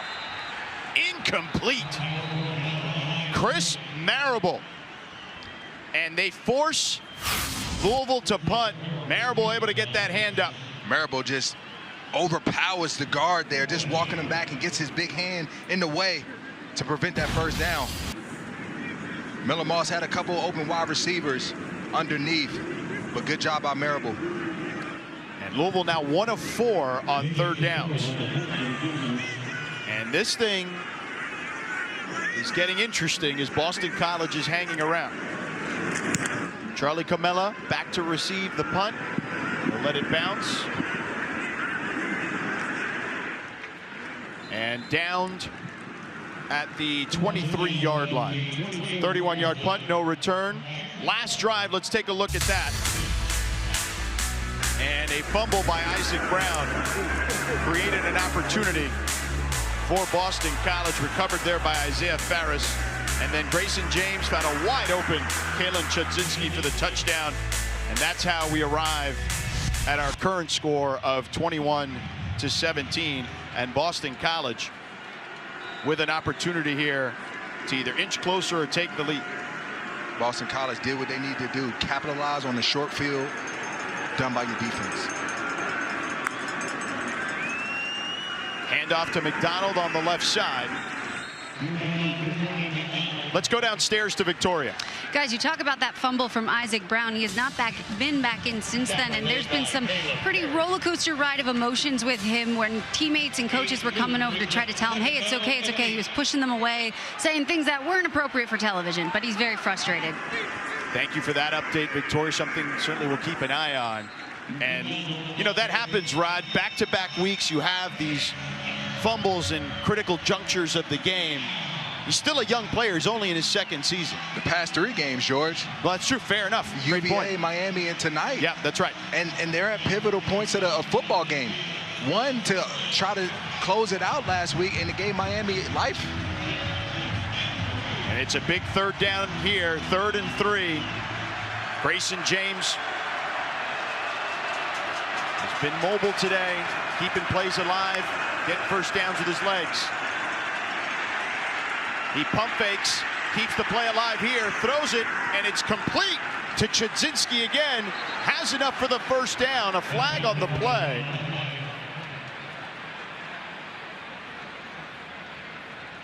Are they going to say he stepped out of bounds? Because you see the official took his hat off, yeah, and did not reestablish. Yeah, 2 feet back in play before touching the football. Yep, there's 2 officials without a hat. Number 85 went out of bounds. It came back in, was the first to illegally touch the football. That's a loss of down foul at the previous spot. 4th down. That's a tough one.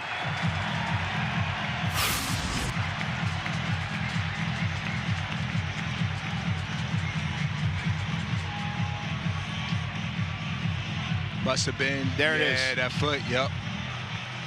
That right foot just hit out of bounds, didn't reestablish himself. Cardinals get a break.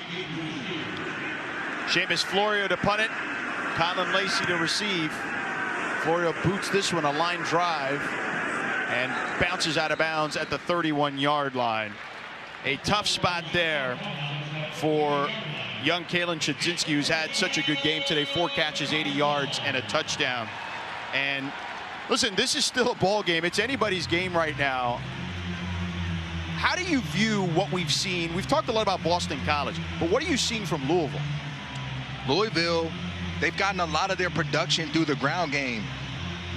And we know what they're capable of. They can do it in a multitude of ways, and that's why they still have the lead right now. It seems like Boston College has committed a lot of their focus on how to not allow them to beat us over the top through the pass game. And number 1, Isaac Brown is back. Gets the handoff. Picks up a couple. About 3. But that's something to watch for, George. You know, is how does the Eagles defense, you know, start to play Louisville, because they haven't been able to set edges. They haven't been able to stop them much in the run game. So does that now create one-on-one matchups on the outside for them to take advantage of? You see the numbers there for Isaac Brown and then the rest of the group. So despite the fumbles, you need his big playability. Here he is, and there you see it. Picks up the first down as he gets past the 40 to the 42-yard line. A 9-yard gain.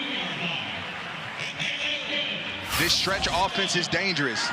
when you don't get penetration, you don't set edges, you allow the runner to pick the lane of choice. And Isaac Brown had multiple there, and he found one and hit it. Jeff Brom had told us about Isaac Brown. They continue to monitor his workload, and certainly they want him to be as consistent as he can be. Got to fight through these fumbling issues, but you see the talent is undeniable. Moss to the outside, and that one pops out. Kariski, it'll be incomplete. Thornton popped Kariski on that play.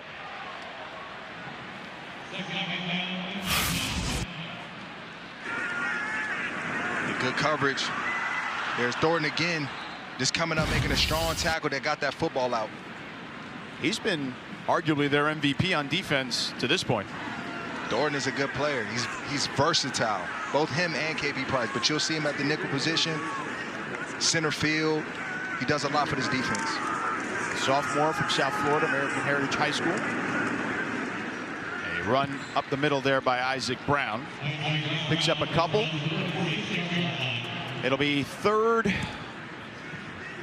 and about 6. And it's a winnable down for the Cardinals. Last time the ball got batted. This time Miller Moss, look for Chris Bell, Colin Lacey. Those are your guys. Louisville 1 of 4 on 3rd downs tonight.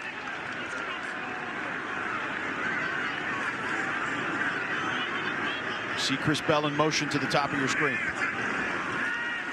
Moss fires incomplete through the hands of Colin Lacey, just a bit over his head. 4th down, and Louisville forced to punt. And Lacey was wide open. Miller Moss, a rare miss.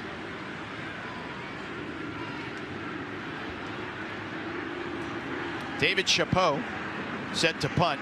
You saw Brom with a brief conversation with his quarterback.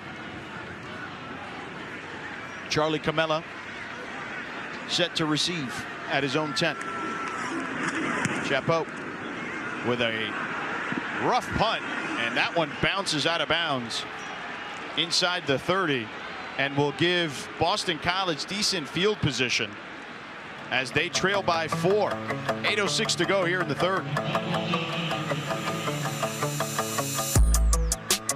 Holt, North Carolina volleyball outside hitter Chelsea Thorpe, and SMU men's soccer goalkeeper Martin Dominguez. You'll get unprecedented access into their lives as student athletes, with coaches, staff, parents, and fans as well. 10 Eastern right here on the ACC Network and the all-new ESPN app.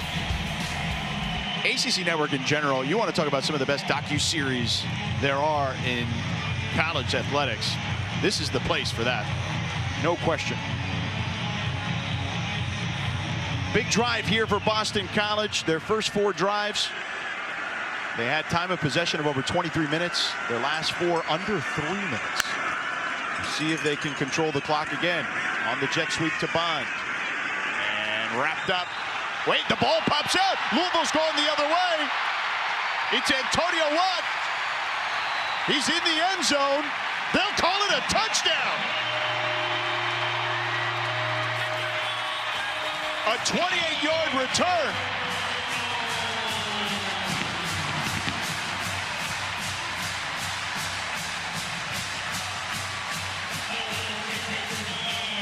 The officials huddling up, but let's take a look at what went down there. It's a jet sweep by Bond. Ball is out. And somebody rips it away. I couldn't even tell. Antonio Watts is the beneficiary of the play. Picks it up and scores.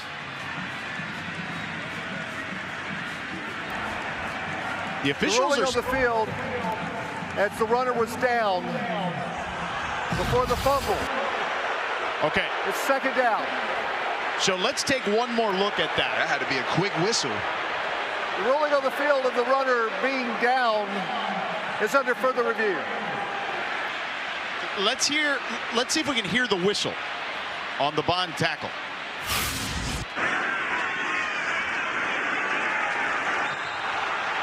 Oh, the ball's out well before the whistle. Yeah. Yeah. That's what I said. And that had to be a quick whistle. He was still up. Caleb Perry. I mean, the strip was quick. Caleb Perry knocked it out. And, yeah, I'm with you 100%. That's a fumble.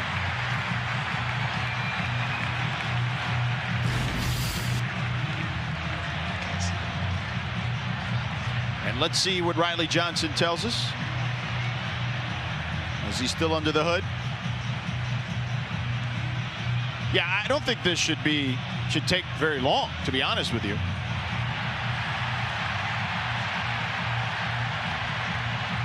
Yeah, ball pops out well before he hits the ground. And the crowd here is taking a look at it on the Jumbotron. And you hear the cheers. Antonio Watts, I mean, you want to talk about a season for him. He's had a number of turnovers that he's been the beneficiary of this season. Here's one more look.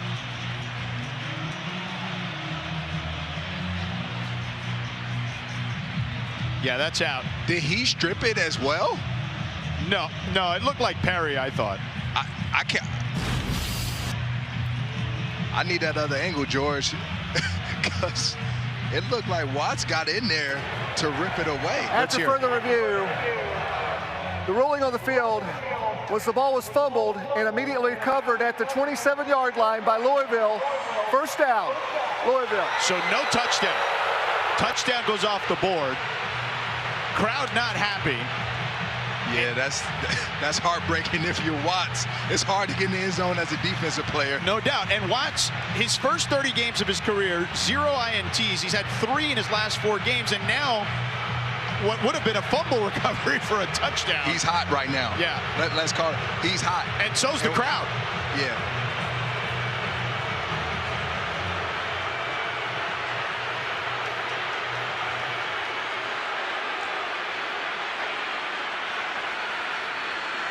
Miller Moss and company take the field. Isaac Brown is out there. Colin Lacey in the backfield with him. Moss flares it out to Lacey. Lacey darts towards the sideline. TJ Green forced him out. Crowd still not happy.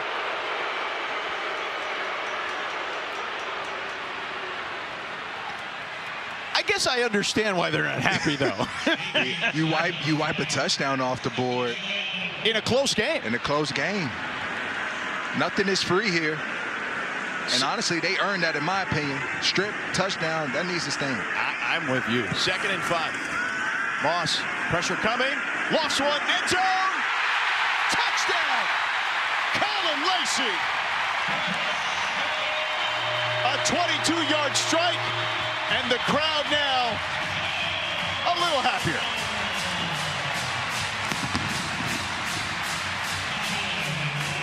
It's hard to play these receivers in man-to-man coverage, and Colin Lacey beats the man-to-man just over the top, beating them with just pure speed and an excellent catch to finish.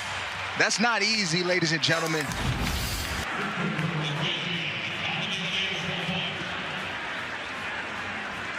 Colin Lacey, his first touchdown of the season. Extra point is up and good. So Louisville takes advantage of the turnover. So Antonio Watts may not have been happy about not scoring a touchdown, but he's got to be happy his team is up 11.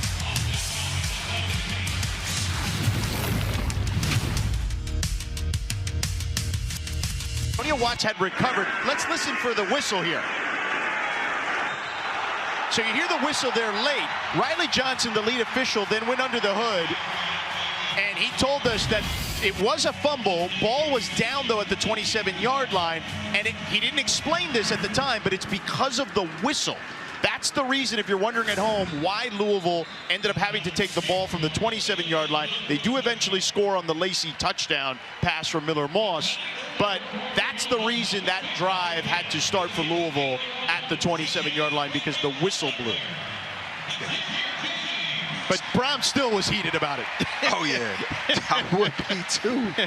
And if you're Rob English, selfishly as a defensive coordinator, you wiped away a touchdown on our side of the ball. Yeah. And by the way, for Louisville, that's their third TD on a drive of 3 or fewer plays tonight. That one, 2 plays. Grayson James and company looking to respond. McDonald, not much there, picks up 2.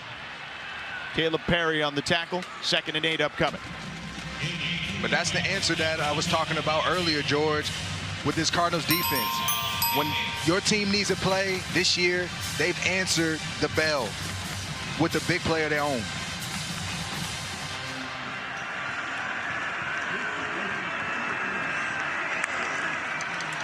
James drops back over the middle, incomplete. TJ Quinn in the right spot. Pass intended for Jeremiah Franklin. 3rd and 8 now for the Eagles. Yeah, their defensive stars are starting to heat up. TJ Quinn getting involved on that play to set up this 3rd and 8. I expect them to line up in a pressure look. They're either coming or they're backing out into coverage. BC started this game 5 of 6 on 3rd downs, 1 of 5 since, 6 of 11 overall. James on the low snap, picks it up, has time, now flushed out of the pocket, dumps it down, and his man Jeremiah Franklin stopped short of the line of gain by TJ Quinn. And there he is again. Really strong tackle by TJ Quinn. He starts up in the line of scrimmage. He backs out, pedals, reads the eyes of the quarterback, goes and tracks Jeremiah Franklin near foot, near shoulder, 4th down. The late pressure there by A.J. Green, the 4th 3 and out for BC today.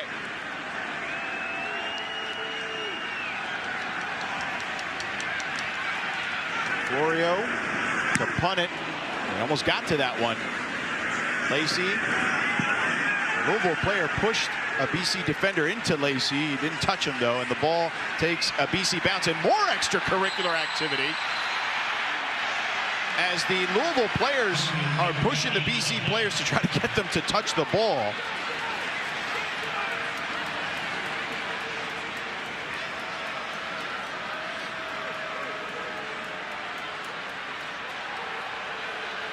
The fans here don't love it, but I don't think they have much of a leg to stand on that one.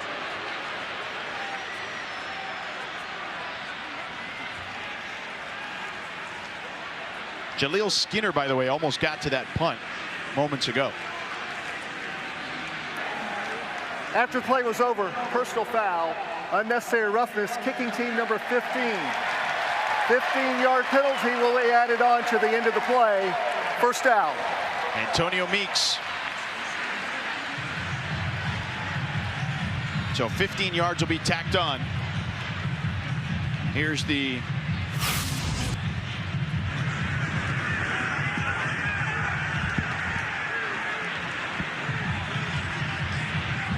so we see here the scuffle. I don't think they called the right number there because Meeks, as you see, is on the receiving end there. Yeah. The penalty is on Boston College. And a run there by Kewan Brown.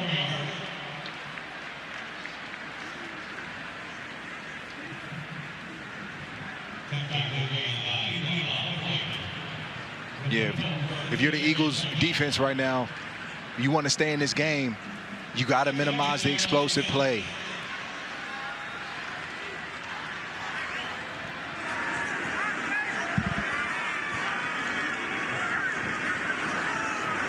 Second and 6 upcoming. And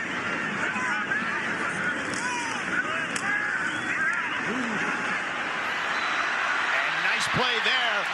Spinning out of trouble is Chris Bell to midfield. And that is the difficulty that Chris Bell presents. You come up and you try to make a tackle on a strong runner like Chris Bell. He has a profile of a running back.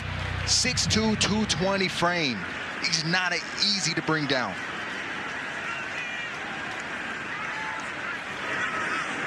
First down.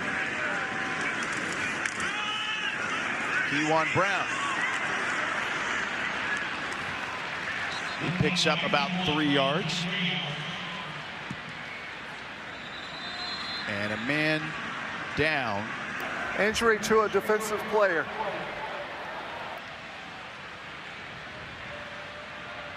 You see the young man keeled over for Boston College.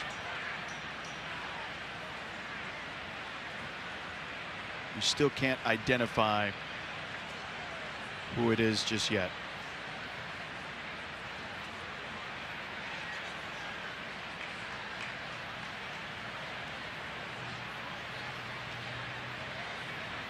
It looks to be Quintavious Hutchins, the fifth-year senior out of Alabama. Gets to his feet and needs some help getting off the field.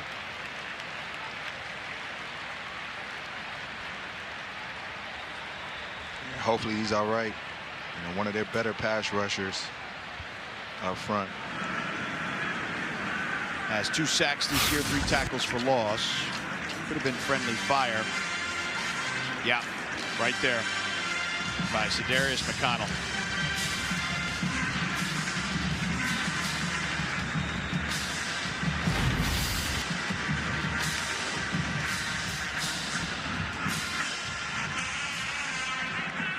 So 2nd and 7 now for Moss. There's Boston College showing a little pressure of their own. Moss to the outside. Chris Bell will be about 1.5 yards, 2 yards, let's call it, shy of the first down. Amarion Davis was able to wrap him up. 3rd and 2. And if you're BC, this is a big down. Huge, huge down. And what it's going to force you to do is play tight coverage. It's 3rd and 2. You have to prepare for the run. And so it's going to require you to play man-to-man. See them crowding the line of scrimmage. Moss keeps, fires, connects to Bell. Inside the 30, a first down.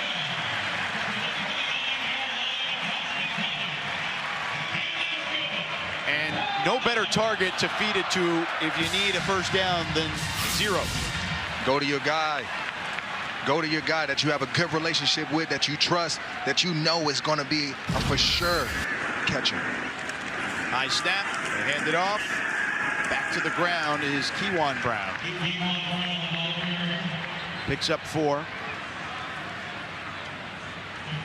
Make it 3. It'll be 2nd and 7.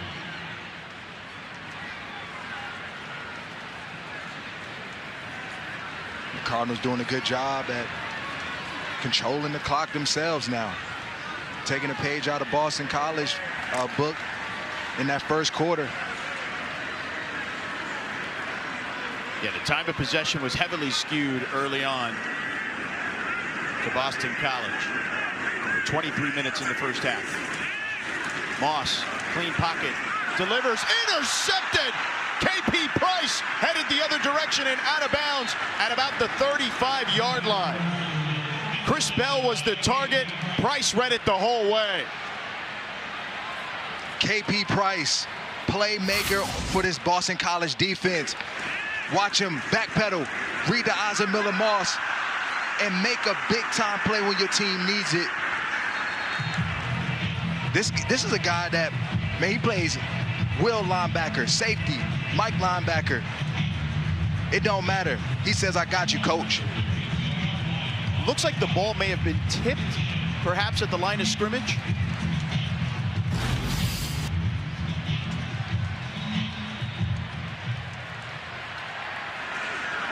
Grayson James and company take over. James with time, nobody open though. He's going to tuck it and run, and out of bounds after a short gain. Let's take a look at the interception one more time. Yep, there it is. That was Chris Marable again, yep. Second time. And KP Price, the beneficiary. So Boston College still in this one, but their offense needs to get going. 2nd and 9. And this one batted in the air and picked off.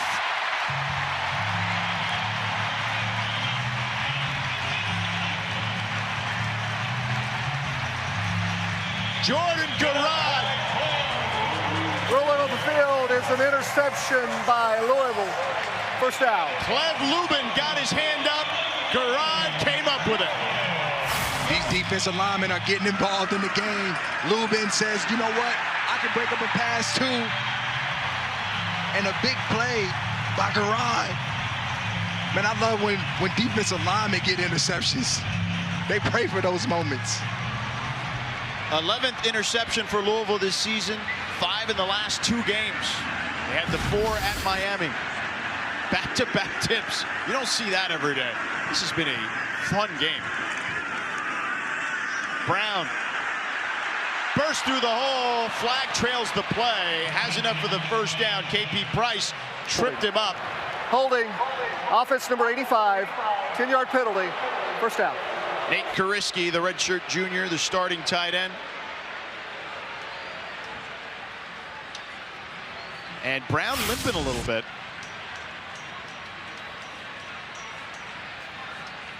Yeah, there's 85. In the middle of your screen. Yeah, right arm tugs. Edwin Kolinch.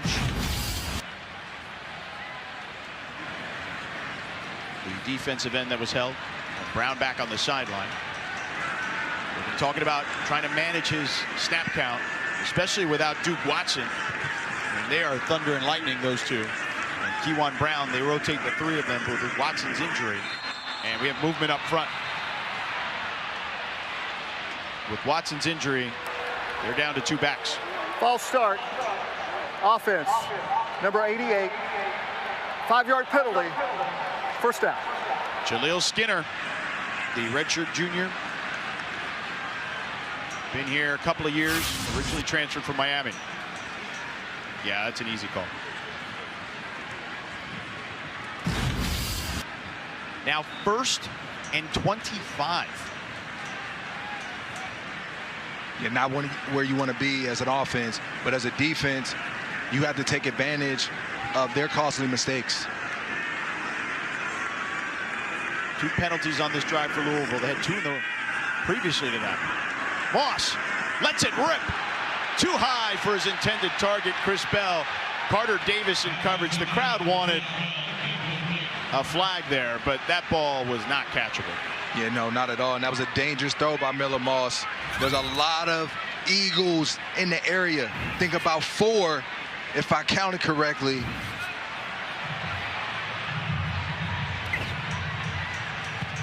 Second down and 25.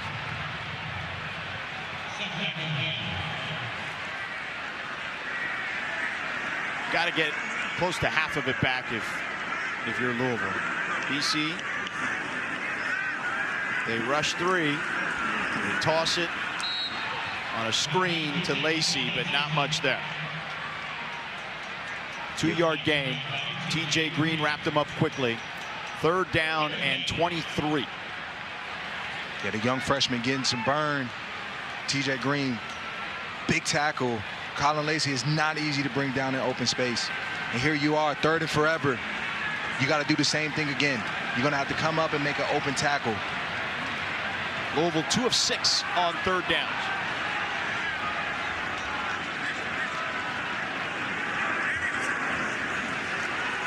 Moss over the middle, complete, but well shy of the marker is Nate Kariski. They're still even about 4 yards short of the original line of scrimmage. Omar Thornton again making a play. And that'll do it for the 3rd quarter. 4th down and 14. That is the end of the 3rd quarter. Timeout. Inside the 40. But Boston College still within striking distance. Louisville trying to put them away here in the 4th.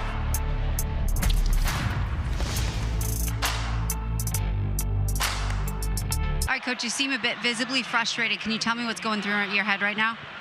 Well, we got to execute better. We have too many penalties on offense. We're stopping ourselves. We're turning the ball over. We got to settle down, play more efficient, and get some drives going. Thank you, Coach. All right, they're going to punt it instead of attempt the field goal. David Chapeau will punt it and down to near the 5-yard line. So they faked a long field goal attempt, and they get a 33-yard punt and flip field position. Big. Special teams matters for the Cardinals. They talked about it this week. They spend a lot of time in practice. I know coaches who only spend 5 minutes. Jeff Brom, he's one of those coaches that believes 10 minutes, 15 minutes, whatever it takes, because all 3 phases are important in winning football games. So Ranvier was out there to kick a field goal, but then Chapeau, the holder, who is also the punter, ended up punting it. So now Grayson James in the shadows of his end zone, and the crowd getting loud. And as a defense, you got to pin them back here. Low snap, they hand it off. McDonald up the middle, gets some breathing room to the 9. 4-yard gain. Don't let them off the hook if you're the Cardinals defense. Keep them right here. That's what they're talking about right now, because the probability goes up that the Eagles will score with every first down that they gain on this drive. And if you're Boston College, you probably want to run the ball with either James or McDonald, 2 big bodies. McDonald again. And he gets to the 11, a gain of 2. It's 3rd and manageable now at 3rd and 4.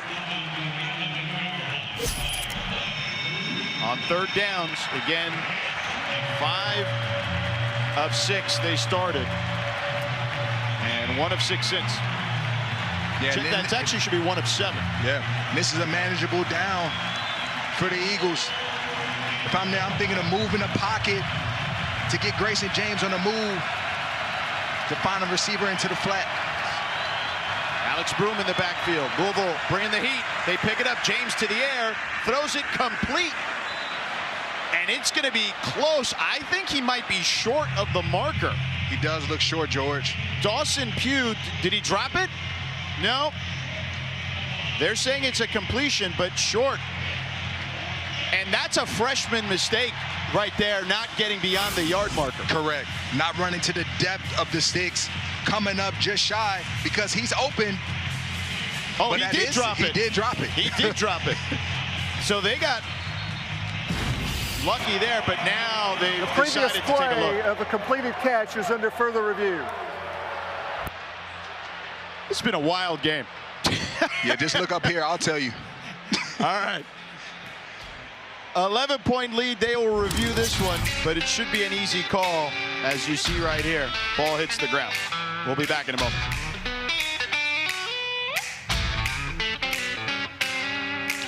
Last play, the pass to Dawson Pugh from Grayson James. Reviewed, originally called a catch and short of the line to gain. You see there, incomplete, so the call overturned. And BC forced a punt out of their own end zone with Seamus Floria. Colin Lacey to receive. They sky this one. Lacey will field it, tries to return it. Will they say it was a fair catch? Own man ran into him. So either way, Louisville will start near midfield. Coming up next, the ACC Huddle Final Score crew will have complete wrap-up of our game and the whole day with highlights, analysis, interviews with players and coaches. They'll get you covered right here on the ACC Network and the all-new ESPN app. So stick around for Kelsey and the crew. The officials tonight have been busy, that's for sure. Isaac Brown back in there on the right hip of Moss. He gets the carry, pushes forward, picks up about 4.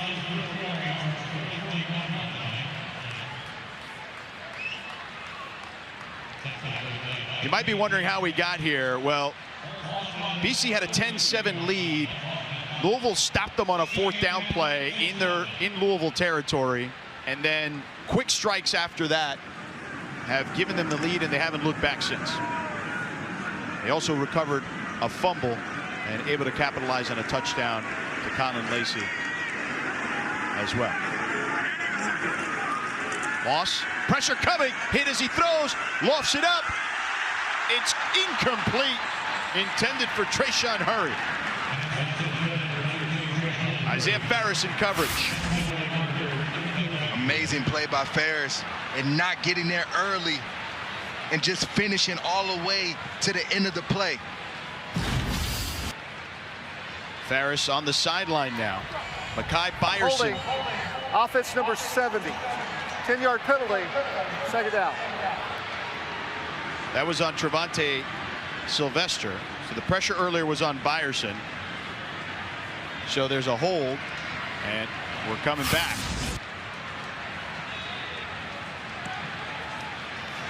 Moss takes that hit by Byerson. You saw the hold on Sylvester. Sylvester had a great game last week at Miami. Tough call there. Brown weaving through traffic, burst through the hole, and tripped up at the 40-yard line. KP Price saved an even bigger explosive moment there by Isaac Brown. And this Eagles defense, you have to make the tackle when you have the chance to wrap up Isaac Brown. And you can't allow him to get started downhill. When he sees a hole and it's there, the speed is just too much. 11 carries, 191 yards for Brown. It's 3rd and 5 now after that carry. Moss, pressure coming.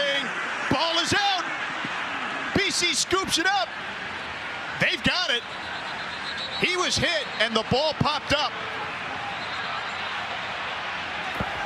And it's BC ball. Rolling on the field is a fumble by Louisville. Caught by Boston College. First down. The forced fumble was by TJ Green on the blitz, and the recovery by KP Price. The Eagles defense is getting aggressive. They have nothing to lose. They need to make a play. TJ Green off the edge, strip sack, young man. What a play. Man, I'm throwing big. Welcome back to Louisville.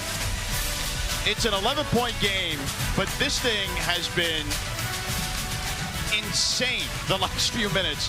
Tons of turnovers. Let's take a look at the last one. TJ Green on the blitz, hits Miller Moss, ball is out, fumble recovery by KP Price. That is a huge momentum shift as Louisville could have sealed the game potentially. Yeah, missed opportunity from Louisville, but way to rise to the occasion by the Eagles defense. You have your freshman, TJ Green, coming off the edge, and then you have the captain of your defense, KP Price, that recovers the fumble. Just had an interception. Countless tackles today. That's what it takes. TJ Green, when he came in for his freshman visit, Tim Lewis, the defensive coordinator, was visiting a ton of kids. He wants to be a nurse. Tim Lewis's wife is a nurse. Tim Lewis's wife was there that day, sold him on coming to BC. Shout out to the DC's wife, Tim Lewis's wife, getting TJ Green to commit, and he makes a big play. Grayson James takes over. Steps up and wrapped up. Taken down by Wesley Bailey.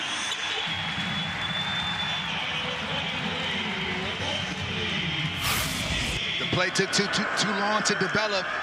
They were trying to take a shot, and Wes Bailey and the defensive line, they just kept rushing. Relentless effort was the result of that sack.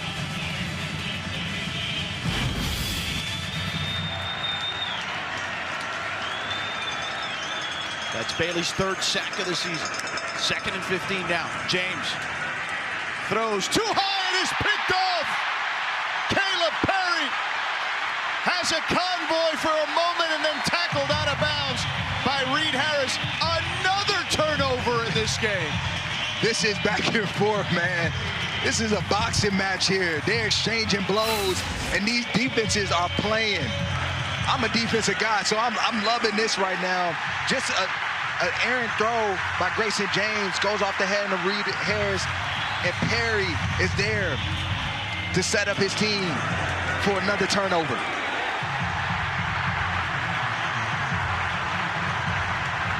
Unbelievable the way this game has unfolded. I mean, it has been, the defense is stepping up. On the last 8 combined drives, we've had 5 turnovers. Insane. And a run here by Kewan Brown picks up about 3.5.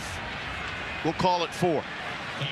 But if you're just tuning in and you've been watching this, I don't know if you enjoy it at home watching all these turnovers. I love it because I just think the defenses are making extraordinary plays. Absolutely. Timely plays. I mean, interceptions that are done with technique. You got strip sacks going on. Every part of the game we're seeing. 2nd and 6. Kewan Brown in the backfield. Remember, Isaac Brown on the Moss fumble was favoring his lower body. Moss with plenty of time, nobody open. Now he's dancing, still buying time, being chased around and taken down from behind. Does pick up positive yardage to the 25-yard line.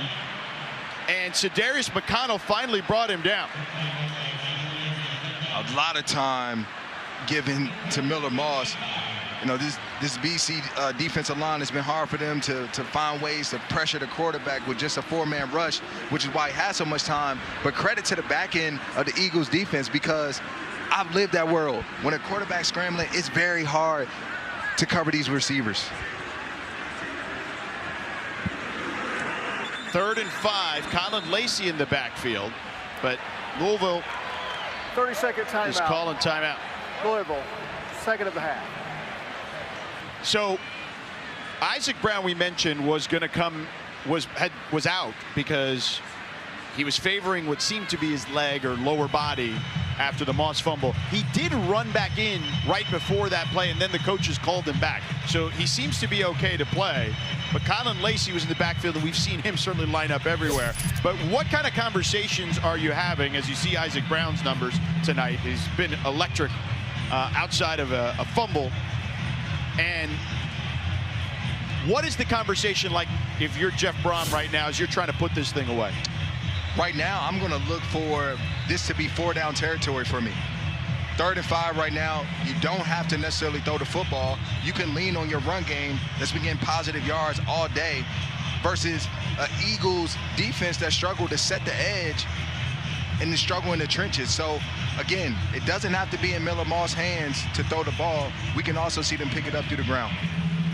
And Isaac Brown is now in the backfield on 3rd and 5.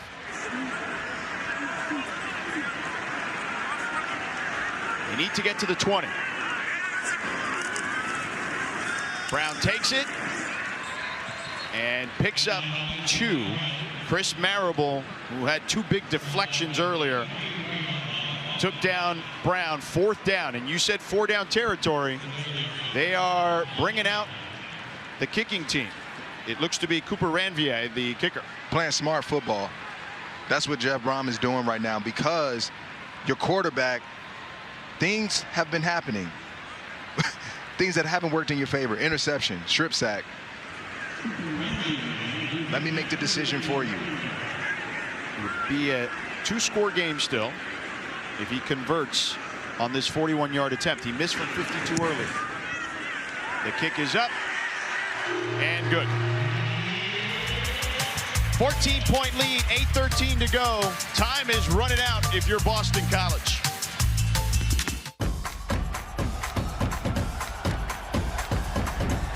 Evening 2. We start at noon Eastern with volleyball. Number 5 Stanford squaring off against Georgia Tech. Then at 7 Eastern, NC State hosting number 7 Duke in soccer. Both available on the all-new ESPN app as the ACC dominant in women's soccer and volleyball. We kick here. A squib kick picked up by Boston College. Alex Broom gets past the 30-yard line.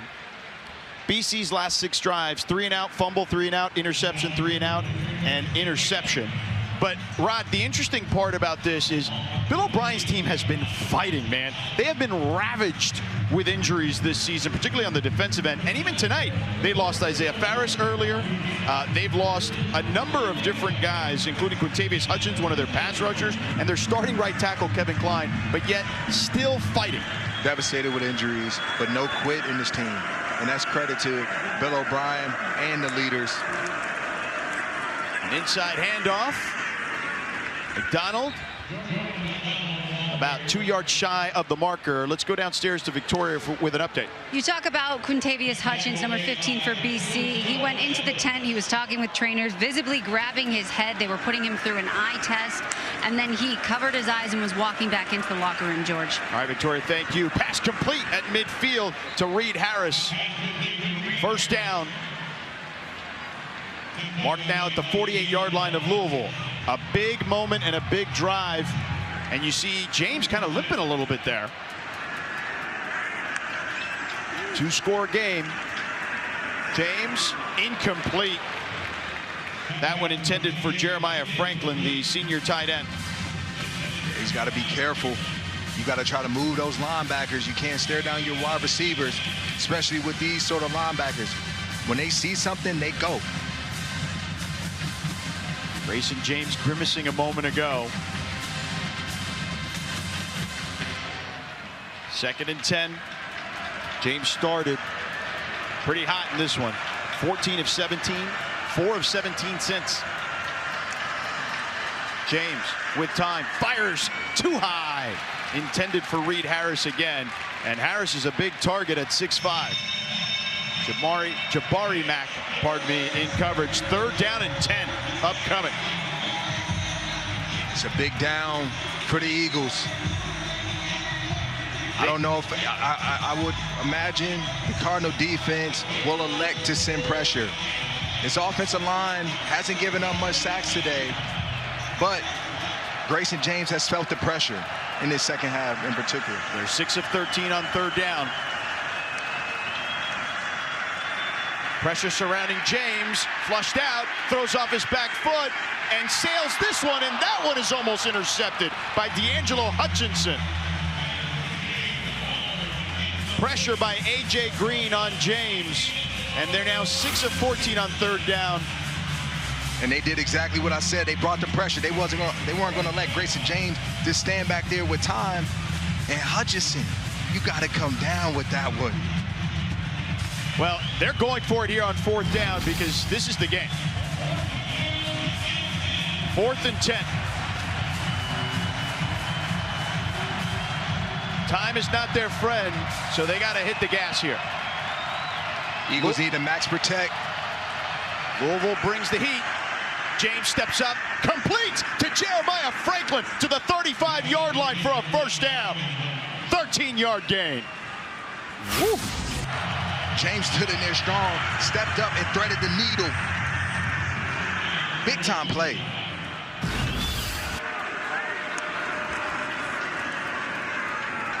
On the roll, James, complete to Harris. And Harris picks up another 1st down to the 21-yard line. A 14-yard gain. And BC in business. And James is limping. It doesn't matter, though. Got a lot of spirit, got a lot of fight. He's going to keep battling.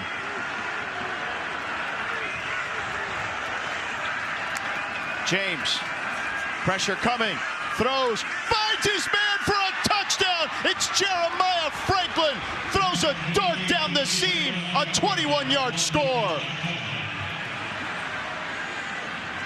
It's a 1-score game. 3rd TD pass for James. You can't say enough about this team. There's no quit. We said it at the top of the drive, and it's shown itself. Grayson James, 4th down, big throw to Jeremiah Franklin. Right here, big throw to Franklin. Lombardo for the extra point. Low snap. The kick is up and good. The holder there saved that one. Ben Mann. And we have a 1-score game with plenty of time. And Boston College coming into this, I said it earlier, stay in the game, and win it in the fourth quarter.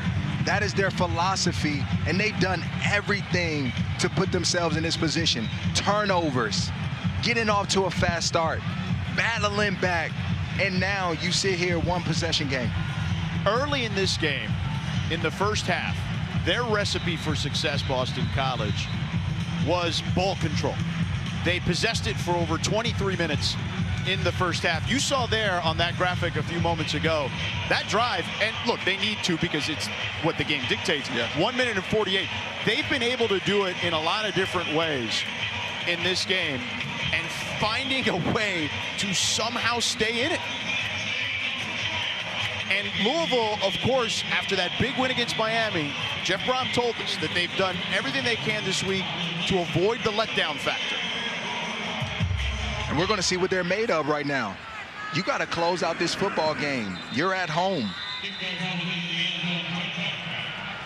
Here's Grayson James and what he's been able to accomplish today. Grayson James doing a lot outside of the pocket.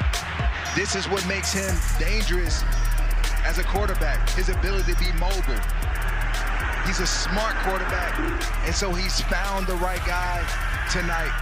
And there he is, capping it off with an amazing drive to keep his team in the game. I mentioned earlier BC with nearly 24 minutes in the first half, time of possession, only 9:14 in the second half. Louisville has flipped the script on them. Can they do it to close it out here? Moss to the sideline, wide of the mark. Intended for Chris Bell. Max Tucker in coverage. This drive, to your point, Rod, is huge. Can they close them out here, or are they going to breathe life into a Boston College team that's a wounded animal coming into this one, but clearly not ready to call it quits? Yeah, this is the making of a great team. You want to be that, you got to show it in these moments. Stay composed, close it out, and do what you need to do to come out here with a win. And here's Isaac Brown picking up about 6 on that play. It'll be 3rd down and short coming up. 3rd and 4. Isaac Brown checking out. Again, he was grabbing his leg earlier, but he's had a monster game tonight. 199 yards. Kewan Brown now checks in for Louisville. Yeah, and look for Kewan Brown possibly to get out early in a free release situation. Moss flips it complete, but short of the sticks to Colin Lacey. What a tackle there by the true freshman from San Diego, TJ Green. TJ Green is coming up big, and this is just hustle, man. This is, I wanted more. 4th and 1. Decision time for Jeff Brom, or is it? No, the right thing to do is to punt the football. The crowd that's left here, and plenty of people thought this game was over because the crowd dispersed. The crowd that's left, not thrilled, but I'm with you. This is the right decision. Put it on your defense's shoulders here. Don't give them a short field. They've had punting issues, though, today. They shanked 2 of them. And this one not great either, although it gets a good bounce for them. And that one down to the 26-yard line approximately. So, Rod, 4:44 to go. It's a 1-score game. Grayson James is limping on the field, but with a chance to tie or maybe even win the game. He has a chance of a lifetime right now to be able to put his team tied up right now is big. Limping, wounded, doesn't matter. But if I'm this defense, I'm going to attack him right now. A wounded quarterback means limited mobility. And he's changing the play at the line of scrimmage.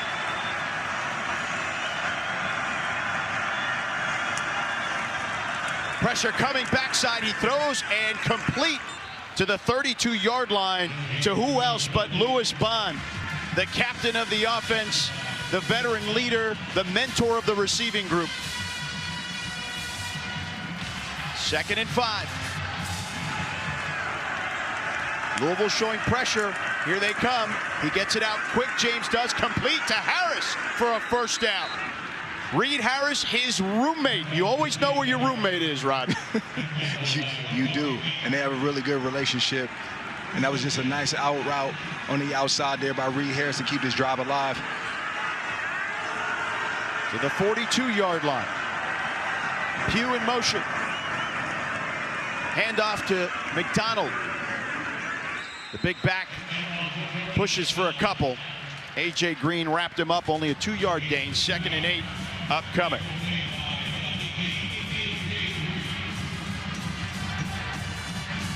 Alex Broom now checking in the backfield. You see him to the right of Grayson James. And a fresh group for the defensive line of the Cardinals. And you see them crowding the line of scrimmage. James with time. Now the pressure comes. Backpedaling.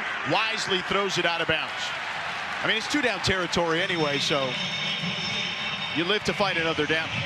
Yeah, no need to force anything. Let's get back in the huddle. Let's call the right play. They're 6 of 14 on 3rd downs. What is that right play? The right play right now, your tight ends have come alive. Jeremiah Franklin, he's got the high hand. Lewis Bond has shown up countless times, looking to work the inside part of this field. Franklin, 5 catches, 55 yards. Chudzinski, the other tight end, the freshman, 4 catches, 80 yards. 3rd and 8. James, pressure coming, throws. It's to Chudzinski, but incomplete. 4th and 8, Antonio Watts in coverage. Really good coverage by Watts, forcing a tough throw by James.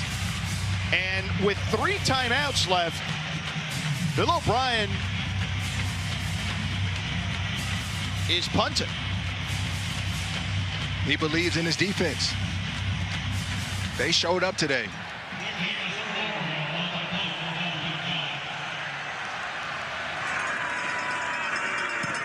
Florio boots it, skies this one. And it's taking a BC bounce inside the 20, down to about the 16-yard line. A 39-yard punt, no return. Coming up next, the ACC Huddle Final Score crew. We'll have a complete wrap-up of our game and the whole day. Highlights, analysis, interviews with players, coaches. We've got you covered right here on the ACC Network and the all-new ESPN app. Kelsey Riggs Cup and the crew.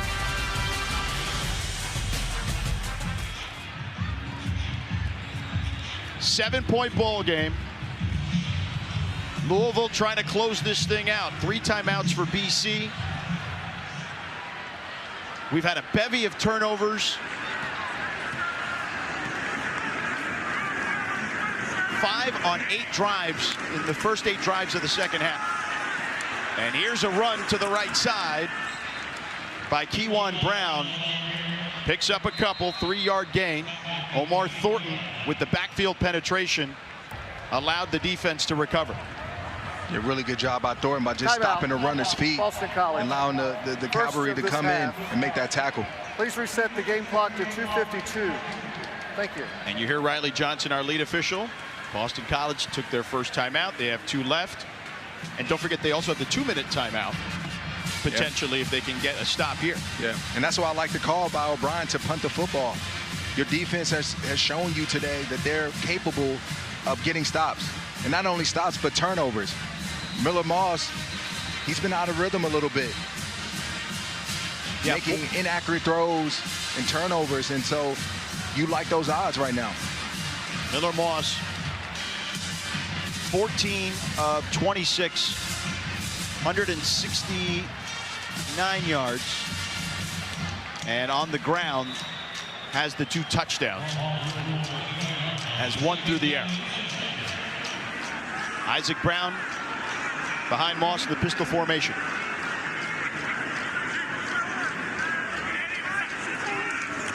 They give it to Brown, and why not? As he gets over the 200-yard mark to the 25-yard line. Sedarius McConnell and Faber Bate wrapped him up. Another timeout. Timeout, Boston College. 30 seconds, second charge for this half. They have 1 left. So this is it here. 3rd and 2. What kind of defense would you like to see by Boston College? You got to load the box. I'm going all in on the run. Be ready as a back-end defender to fight through picks if they choose to throw the football. I was just going to ask you that. Would you throw if you were Louisville? Put yourself on the other side. The only way I'm throwing is if I get on the edge. And that what I mean by that is possible sprint out situation. So like a quick little dump off. Quick throw on the outside. Maybe you put Chris Bell in the slot. You run a rub route to the outside, and you allow Miller Moss to make the right decision. If Chris Bell is open, you find him. If not, you take it and you run.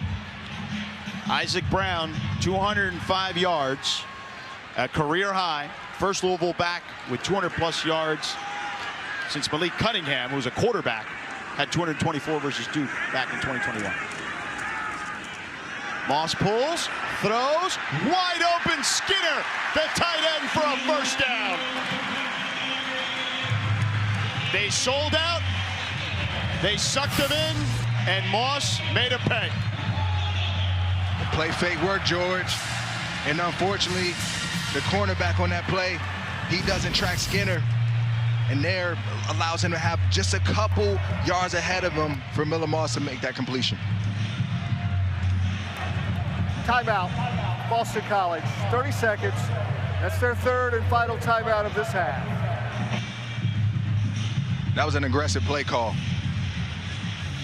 One that said, look, we're closing this out, and we're here to win. And you shouldn't be surprised because it's Jeff Brom. I mean, we've talked about how he was incredibly aggressive last week at Miami to beat the then #2 Miami Hurricanes. Yes.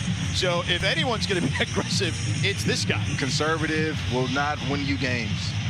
And Jeff Brom, again, they harped on the fact that to these players, don't let yourself have a letdown after that big win. Now, it's funny because he said to us, we've harped on it plenty, but we also don't want to harp on it too much. Yes. Right? And it was a delicate balance, but his team looking like they can survive here. And Skinner, by the way, an unlikely target. That was his first catch of the game. He came at the right time. Back to the ground. And wrapped up is Isaac Brown. But a flag on the play. That'll stop the clock. Another one rolls in. And you see Brown heading to the sideline.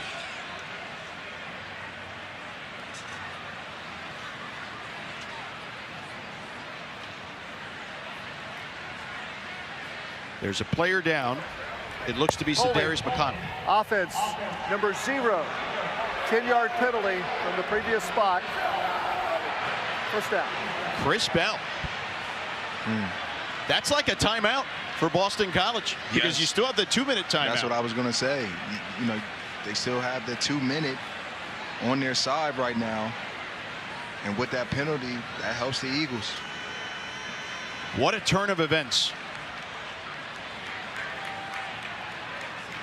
If you've been watching this one at home, you have been thoroughly entertained. Yeah, from start to finish. Because there's just been action the entire time. Yes.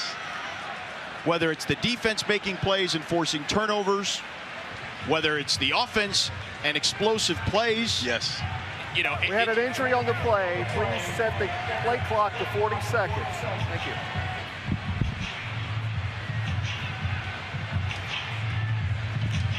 We've had 6 total turnovers in this game, Rod. 3 on each side. This has been a well-fought game because you can make the case, oh, turnovers are sloppy play. I don't know if that's been sloppy play. I think it's just been excellent defense, as we referred to earlier. Yeah. Really good play defensively today on both sides of the football.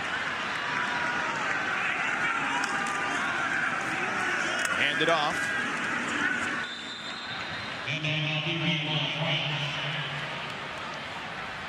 Kewan Brown with the run, and this one should get us to the 2-minute timeout.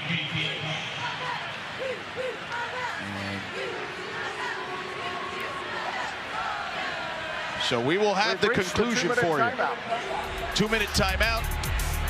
Louisville up 7. And 20 upcoming. Here's the holding play. Yeah, and you see Chris Bell, and slams him on number 2. Yeah. So that set them back. It basically acted as a free timeout for Boston College. They hand it off again to Kewan Brown. Huge hole up the middle, and that'll do it. Touchdown.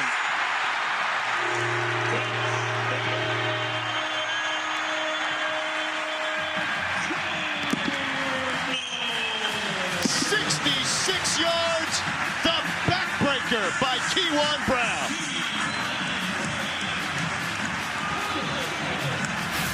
Said you need to close it out, put it on the hands of your offensive line. Everybody in the building know the run is coming. It doesn't matter. Kewan Brown, touchdown. You want to know the fascinating part about that play? Chris Bell, who held a moment ago when we showed that, had the block to free him up there for the touchdown. And that says a lot about Chris Bell. Hasn't done much in the pass game today like we anticipated, but a willing blocker. What are you willing to do in order for your team to win? For the man next to you to have success. And Chris Bell is showing that. Blocking through the whistle right after he got a penalty. It doesn't matter. I know what I need to do in order to help my team. That's the 3rd rushing touchdown tonight for Louisville of over 60 yards. This offense, score in a hurry. Man, they are never out of it. And how many yards on the ground today? Total rushing yards, 319. I'm glad you asked. 319. So that's what I'm saying. Like, they can close it out, or if they're even behind, I feel like they're never really behind. Yeah. Because of their explosive nature on offense. A season high, 319 yards. They average 115.7 per game.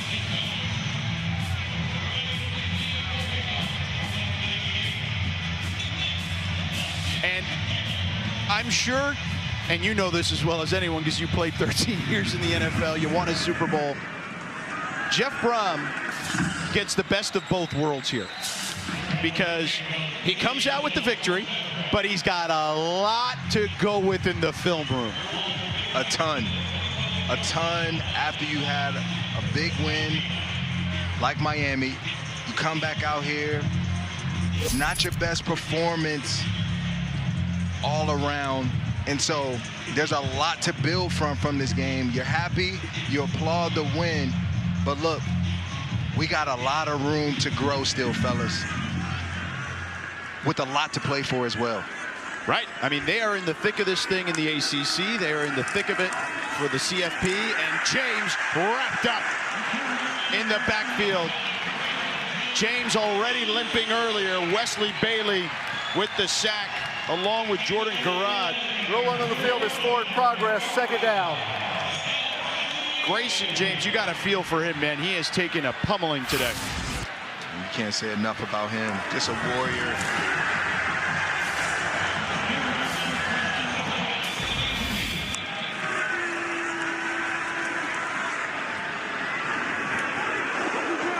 That went incomplete, a flag on the play as Reed Harris got hit. Multiple flags fly.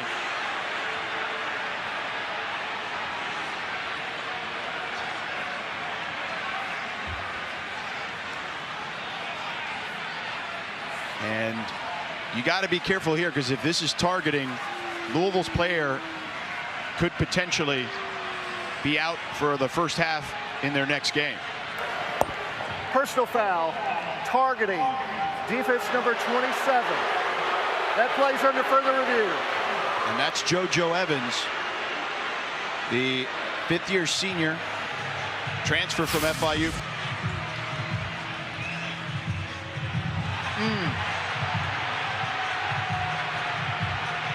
Again, targeting, helmet-to-helmet contact with the 6-inch radius around the crown of the helmet. And that looks like targeting to me. Yeah, trying to just dislodge the football from Reed Harris, and he catches the helmet before Unfortunately, his shoulder pass hit him.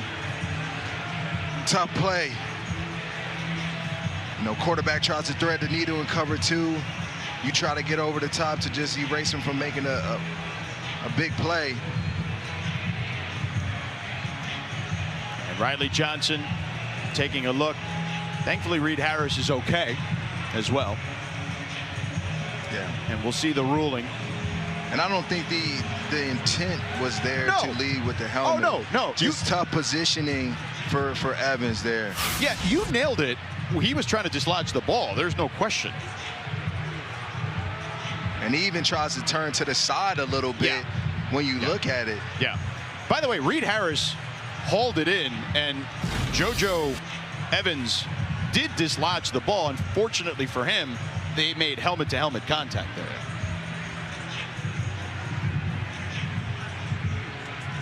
But to your point, him turning to the side may help his cause. After further review, there is no foul for targeting. It's an incomplete pass. 3rd down. And there it is. You nailed it, Rod. Him turning to the side changed everything. Yeah. It's a different position to be in. But the intent, you can tell in which he was aiming to do. You know those level of hits where, you know, guys are coming in recklessly and just leading with the helmet to do more damage than was needed. And that was we've seen a number of targeting calls today. The second one today on JoJo Evans that they reviewed. Yes. So Evans still in the game and good for next week too. James fires. Incomplete. D'Angelo Hutchinson stretched out for that one. Lewis Bond, the intended target, will be 4th down. Hutchinson, he's got 2 drops today. Yeah. You got to catch one of those. Let's get back to Louisville, though. We mentioned everything is still in front of them. The chase for the ACC and getting to Charlotte for the championship game, and of course the CFP. They've got the big win against Miami. If they keep winning, they can write their own ticket. And they earned that. They earned that by going in last week and taking that win. Incomplete there. And bouncing back from it and showing up today in their home turf. And getting ready to walk out of here with a win. Yep, that'll do it. They will go into victory formation in a moment. Here's their remaining schedule, and ESPN's analytics assigned a percentage in each individual game for their chances to win that individual game. As you see, based on ESPN analytics, the only game that ESPN analytics expects them to potentially lose is SMU. The other ones, they seem to be somewhat overwhelming favorites. Maybe Clemson, I guess 62%, but that's still pretty good. I don't even get into the analytics game. You got to show up. You got to show up every week, and you better play ball. You got to do what you need to do throughout the week. Prepare well, practice well, and come out and get ready to execute and play with a lot of intensity and attitude, because that's what it's going to take for you to come out and have a chance at the end of this year. And, well, to your point, as we see victory formation here, we see so much parity in college football right now. Yes. Teams are getting knocked off all the time. And that's what I'm showing my team when I'm Jeff Brom. I'm showing those teams that analytics say they should win, but the results were a loss. Well, Jeff Brom, to your point, will have a lot to discuss with his team. And they improve now to 6-1. 3-1 in conference for Boston College. They lose another one. BC, it has been a tough go for BC. They dropped to 1-7. Their worst record through 8 games since 19.